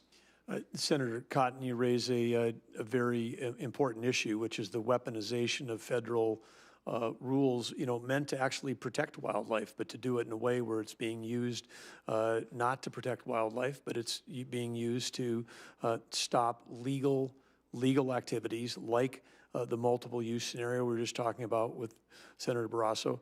It's just a legal weapon, and it's used for fundraising. It's used for groups that are just trying to block our nation's progress. And so I agree with you completely. And you mentioned the New York Times. If that article was someplace else, but the fact that the New York Times wrote that article, I found to also be remarkable admission of at least one case where there was the abuse of the Endangered Species Act relative to its intended use. So yes, you can count, absolutely. Thank you. I appreciate that, because also I think not in light just of this public admission, but also the West Virginia case and the Loper Bright case, there could be legal infirmity in a lot of our federal bureaucracy's past decisions. So I appreciate your willingness to take a look at that once you're on the job. Thank you very much. That concludes round one. We're going to do a quick round two with some follow-ups that a few members have asked. I want to talk to you briefly about the fact that public lands represent a massive public asset, and yet a lack of an accurate valuation is something that we don't have, and that undermines informed decision-making about their use and their management. What steps would you take, if confirmed as Secretary, to improve the transparency in this area and ensure federal land valuations reflect their value to the American people? Well, I would just say on this idea that what I'll call America's balance sheet is something that the Trump administration has quite a bit of enthusiasm in discussions with Treasury nominee Scott Bessent, Commerce nominee Howard Lutnick, and even Speaker Mike Johnson called me a few weeks ago and said, hey, what's this American balance sheet idea? I mean, I think for our standing in the world, for us to talk nonstop about what our liabilities are, we should also be fluent, just as any business would be, to be able to talk about what our assets, and the assets of this country, I think, outpace any place in the world because of the care that we've given, in particular to the public lands, the surface, the subsurface, and the offshore. And we've proven time and time again that we can do it better, cleaner, and safer than anyone else here. If I'm a timber company and I own timberland and it's not been harvested, I put that on my balance sheet. If I've got timberland and I've planted young trees, I put it on my balance sheet at a different valuation. When we protect U.S. lands and then don't cut a tree and then they burn down, we not only produce enormous amounts of emissions and enormous amounts of carbon, but we also have effectively wasted the public's asset. And I think it's part of our duty in the role, if I have the privilege of being nominated here, but all of us as elected officials, to make sure that we're getting a return on the nation's balance sheet for the benefit and the use of the American people. Great. So understanding that number, I think, is key.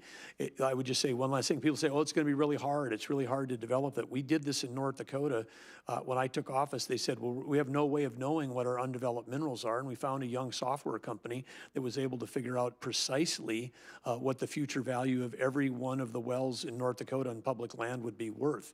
It's been used for estate planning. If grandma dies and she's only got 10% of one well, they can figure out the value for that. If we can do that there, we can figure it out for the whole country. And just as I said to Speaker Johnson, we're required as a nation to conduct a census within every 10 years, not every 10 years, but within 10 years, do a census. That's hard work, but we figure out a way to do it. I would think if Congress stood up and said, hey, every agency, every bureau, every department of the United States government needs to figure out what their asset value is, then we get after it, and we get after it, and we come up with a number, and then we can make these trade-offs. When you do by executive order and take hundreds of millions of offshore subsurface out of leasing, and that's viewed as a costless event, at least we could have the trade-off of say, yes, some people thought it was important to take that off the table, but what did it mean for the American people? Did we just take trillions of dollars of future revenue out of the pockets of our future generations? And so I think, again, creating a financial understanding that is where we can have an honest discussion about some of these executive actions that are happening at the end of this term, for example, would be useful for all Americans to understand. Thank you. I appreciate that. I've got another question that I was going to ask regarding PILT. In the interest of time, I'm going to forego that. I'll just conclude it with a very brief statement. PILT, payment in lieu of taxes, the federal government came up with it, Congress came up with it about 50 years ago to help offset the burden states carry, states with a lot of public land, because they don't receive any property tax revenue from it, so it's supposed to offset that. In some parts of the country where there's a lot of public land, this works out okay. In other parts, it's pennies on the dollar compared to what they would get if they could tax the land even at its lowest valuation and lowest rate. So I would love to talk to you about PILT reforms and making PILT generally a priority, because a lot of these communities rely on it for fire, search and rescue, schools, safety, so forth. Senator Heinrich. Governor, Senator Daines mentioned a very specific challenge with the Endangered Species Act, but as a governor, you know that one of the best ways to head off those conflicts is to prevent species from ever being listed by recovering them through proactive voluntary conservation at the state level. Senator Tillis and 9 of his Republican colleagues and I have a highly bipartisan bill called the Recovering America's Wildlife Act that helps states do exactly that. And in fact, North Dakota's former Game and Fish Director, Terry Steinwand, was one of the architects of that legislation. It's got strong support from the Association of Fish and Wildlife Agencies, from many of the conservation groups that you mentioned in your exchange with Senator Justice. Does that sound like the kind of approach that you could work with Senator Tillis and I on? Absolutely, Senator Heinrich. I think that, again, super sound principle there, which is to do the work to keep it off of the any kind of federal designation, working collaboratively with the states. I had the pleasure of working with our Game and Fish Commissioner, Terry Steinwand, for 6 of my 8 years as governor. He had almost a 40-year career in wildlife management. It's people like that I know and respect across all the states. I know you've got them in New Mexico. I know we've got them in Utah. I mean, the people that work in game and fish at the state level that are working on these things. I haven't met somebody from the federal level that flies into North Dakota that cares more about the soil, the air, the water, the fish, the wildlife than the people that we have at the state level. And we should just, this sounds like you're entrusting this back to the states, and that's where it belongs. And it was really an idea that grew out of asking all of those agencies, like, what's the right way to approach this? And they said, well, instead of, just having an emergency room, which is what the Endangered Species Act effectively is, let's try to give wildlife primary care. Let's intervene when it's much cheaper and much more effective, and you can really move the needle. You and I talked a little bit about tribal water settlements. Those are incredibly important for water certainty in the West, especially with all the conflicts we have, not just in the Colorado Basin, but also in the Rio Grande Basin and other western basins. If you're confirmed, will you commit to continuing the department's work to both resolve legal claims around tribal water settlements, but also just implement the existing water settlements that have already been made? Well, you've got my commitment to work on those important issues. Great. I'm going to make one other quick statement. I know you heard from my friend and colleague from Idaho, and we've done some great work together on cleaning up abandoned mines. We don't necessarily agree on wind generation, but I would simply remind you that onshore wind is in that basket of multiple use, and so you can always hold it to the same standard as oil and gas, but you can't legally, at least, unilaterally deny legally permitted wind generation. So with that, thank you for all of your answers today. Senator King. Thank you, Mr. Chairman. First, I want to associate myself with your comments, Mr. Chairman, on determining the asset value of what we own. It's astounding that that doesn't exist. And one of the things that would contribute to, as we discussed previously, is adequate maintenance budgets. If you know the asset value, there are sort of standard industry percentages that should be applied in order to determine a maintenance budget. So I believe that's an important step. I presume you believe climate change is a problem. Is that correct? Yeah, I believe that climate change is a global phenomenon, for sure. I noted the biographical material that in 2021 as governor, you set a goal for North Dakota of carbon neutrality by 2030 to be achieved in a variety of ways. And as you mentioned, you've really worked hard on the carbon neutrality of fossil fuel extraction and fossil fuel use. I'm a little worried today, though. You keep distinguishing between intermittent and baseload. Would you agree that renewable resources, solar and wind, for example, can be developed if they are adequately, if they can be integrated into the grid in a safe and reliable way?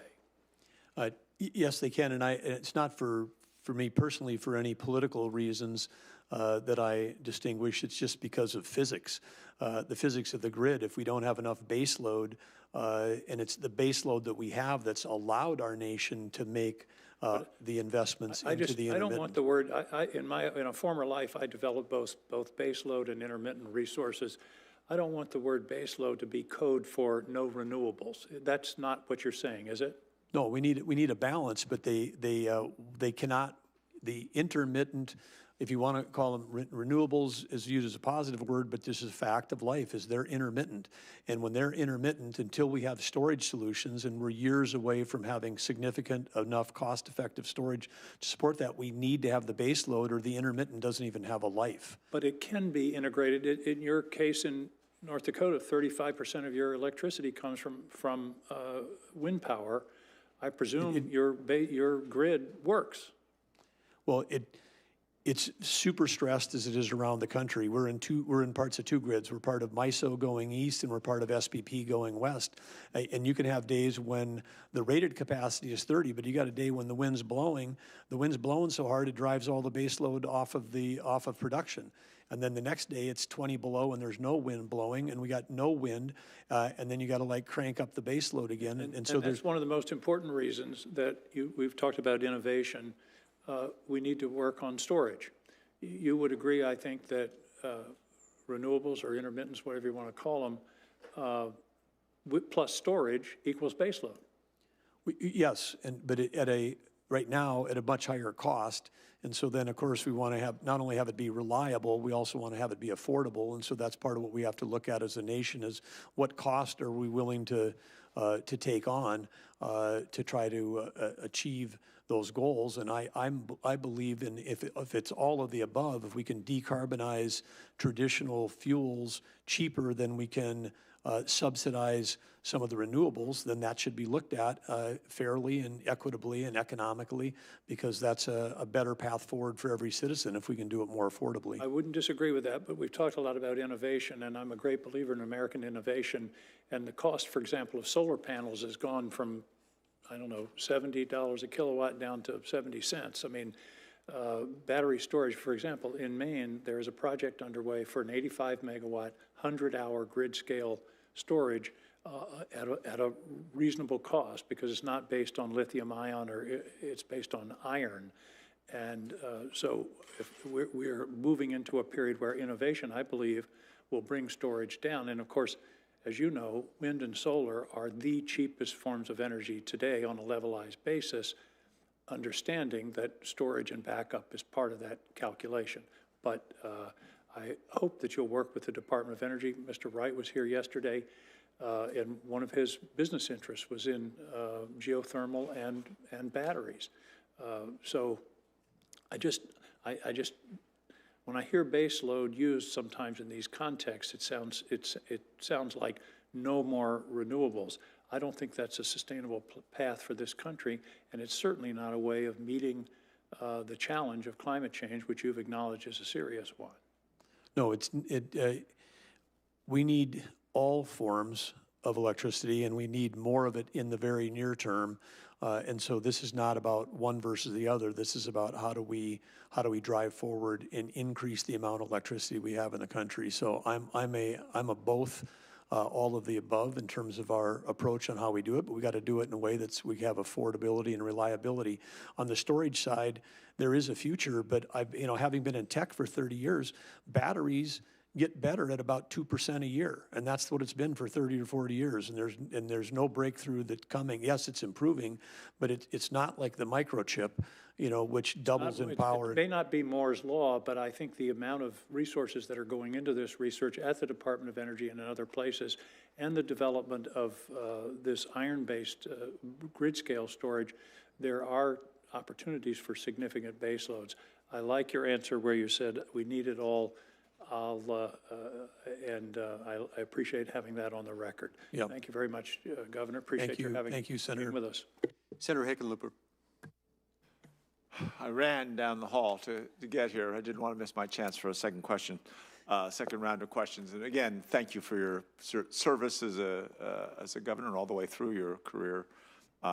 You've shown a real inclination both through your government service, but through your philanthropy to engage in the community and to go to the community. I think the letters from the tribes and what I've heard from our tribes in Colorado, that you are held in very, very high esteem, I think, across this country. And I think that's going to be a powerful thing. I have one curious question.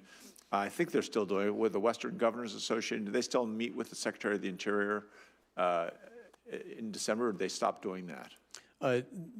There's been a tradition to meet with the Secretary of Interior when they have their annual meeting in Washington, D.C., which is usually in late January, early February, and I would look forward to having the opportunity for that invitation. If you know anybody there that could be, send me one. Well, just I knew that other governors are watching our discussion, so I wanted to make sure I got that out there. I think your own Governor Polis may be the current chair.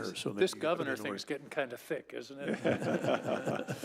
Well, it's distilled down pretty much to just us left. I want to talk a little bit about the Colorado River, and it's at least it's a 25-year drought, but a longer-term drought, and we're able to go back.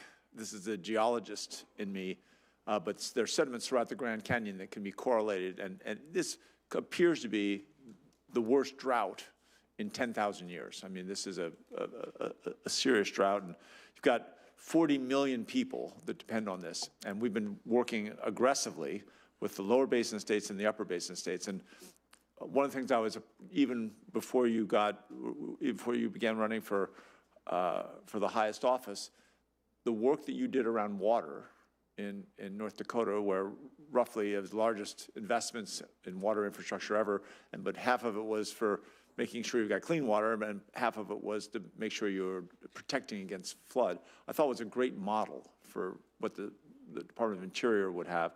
And I think you have to kind of look at the Colorado River in that sense too.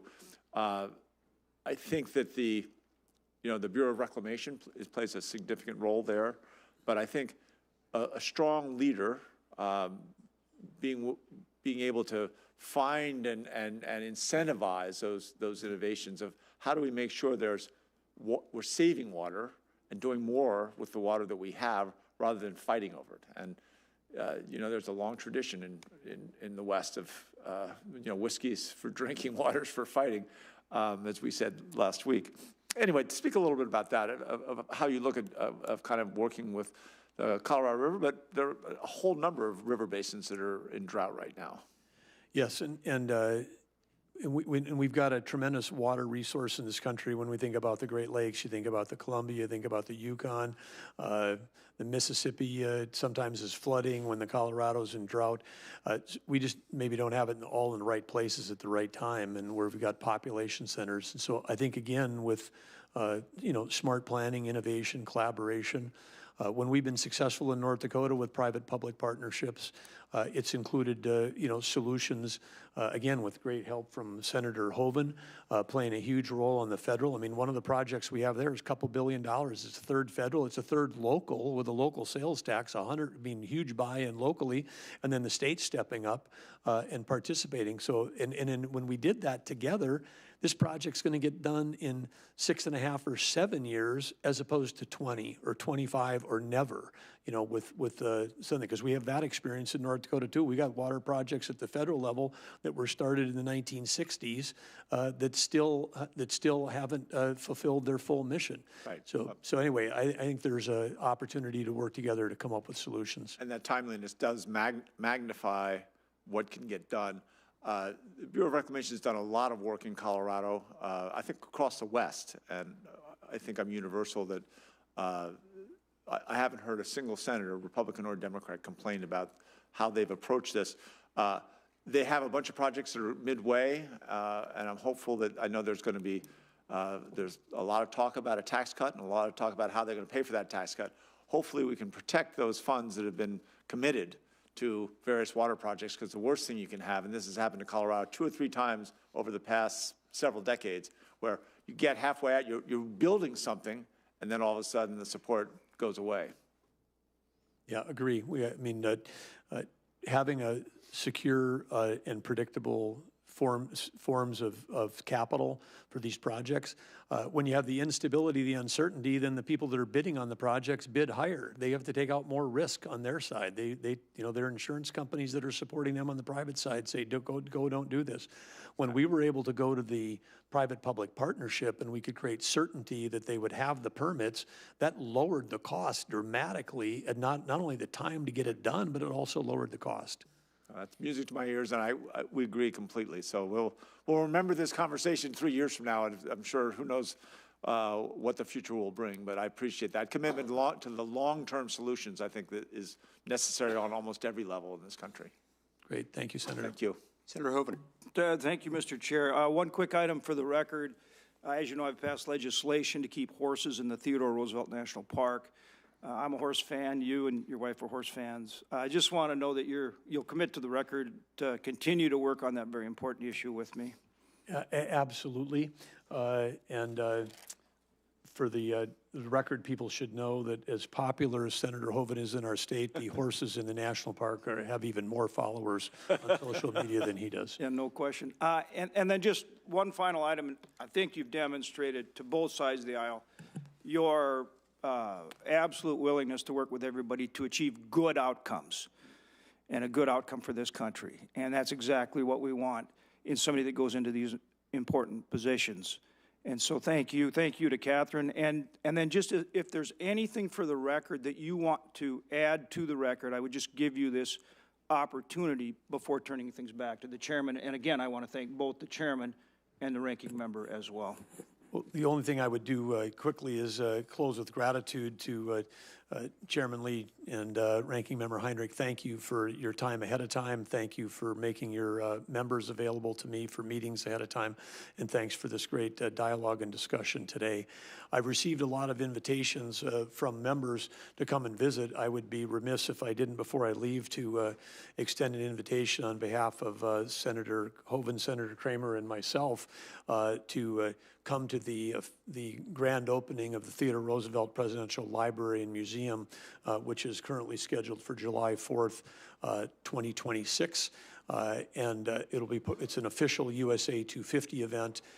And of course, it's going to have an opportunity to tell the story of leadership and citizenship and conservation that really began during the time when Theodore Roosevelt spent time in North Dakota. His wife and his mother tragically died on the same day in the same house, on Valentine's Day of 1884, and he had a newborn infant daughter that was 2 days old. He handed that off to his sister, and he got on the train, and he was deeply despondent, and went west and remade himself from the, he'd had a childhood of that was full of sickness, and he went from a sickly Easterner and became a rough and tumble Westerner cowboy, learned the hard way out there with a lot of time in the saddle, and built the Elkhorn Ranch. And from then he developed his thoughts about conservation in this country. And we know the story that went from there. That led him to become the Rough Rider that he was, that propelled him into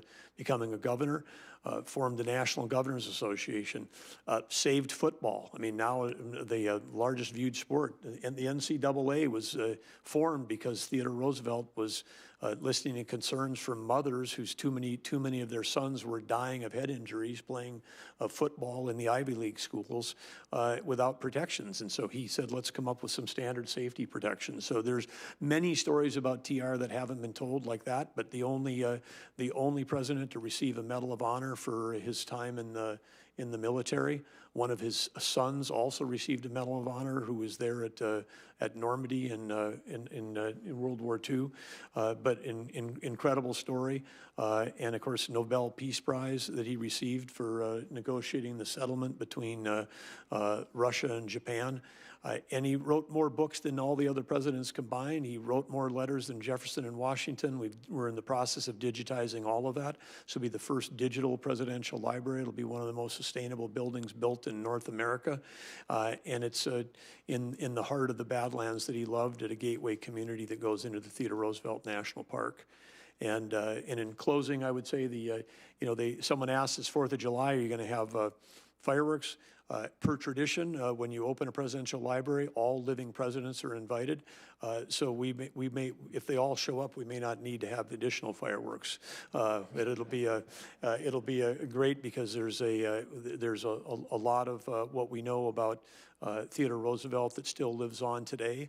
And think about the discussions we're having. The Panama Canal wouldn't have happened without him, and how important that was for our country during World War II, and how important it is for our future going forward. So, in water, of course, in Arizona, he was, some of the original water systems in Arizona were dedicated and created by Theodore Roosevelt. One of the first wildlife refuges that he made in the country was in North Dakota at Stump Lake. He sent us on a way to build out the national park system as we know it right now. So it's with a bit of serendipity and a great amount of excitement that as Secretary of Interior, I'll look forward to being at that opening along with all of you. This committee's all officially invited as of right now. It would be great to have you all there. And with that, again, thank you, senators, and especially thank you, Senator Hoeven and Kramer, for your folks, your support, your friendship, and your mentorship for all these years. Thank you, Governor. It's been a great hearing, and I appreciate the participation of all the members of the staff, members of the committee, and especially our Capitol Police Force keeping us safe today. I'm sure that given all the time he spent in North Dakota, Theodore Roosevelt learned correctly to pronounce the name of the animal that is called the bison. It is. It does have a Z. I agree with it's got a Z. B-I-Z. It's a Z that, well, it's not a silent Z. It's just an invisible one. With all that, Mr. Chairman, do you know what the Lady Buffalo said to her little boy as he was going off to school? Oh no, I don't. What did he say? Bye, son. That's it. I would also mention that Teddy Roosevelt coined... I love it. I just love it. Going to open up a whole new debate there. He coined the term malefactors of great wealth. I'll just leave it at that. Hoeven's going to be telling that one for weeks. The record will stand open until 6 p.m. today for questions for the record. We stand adjourned.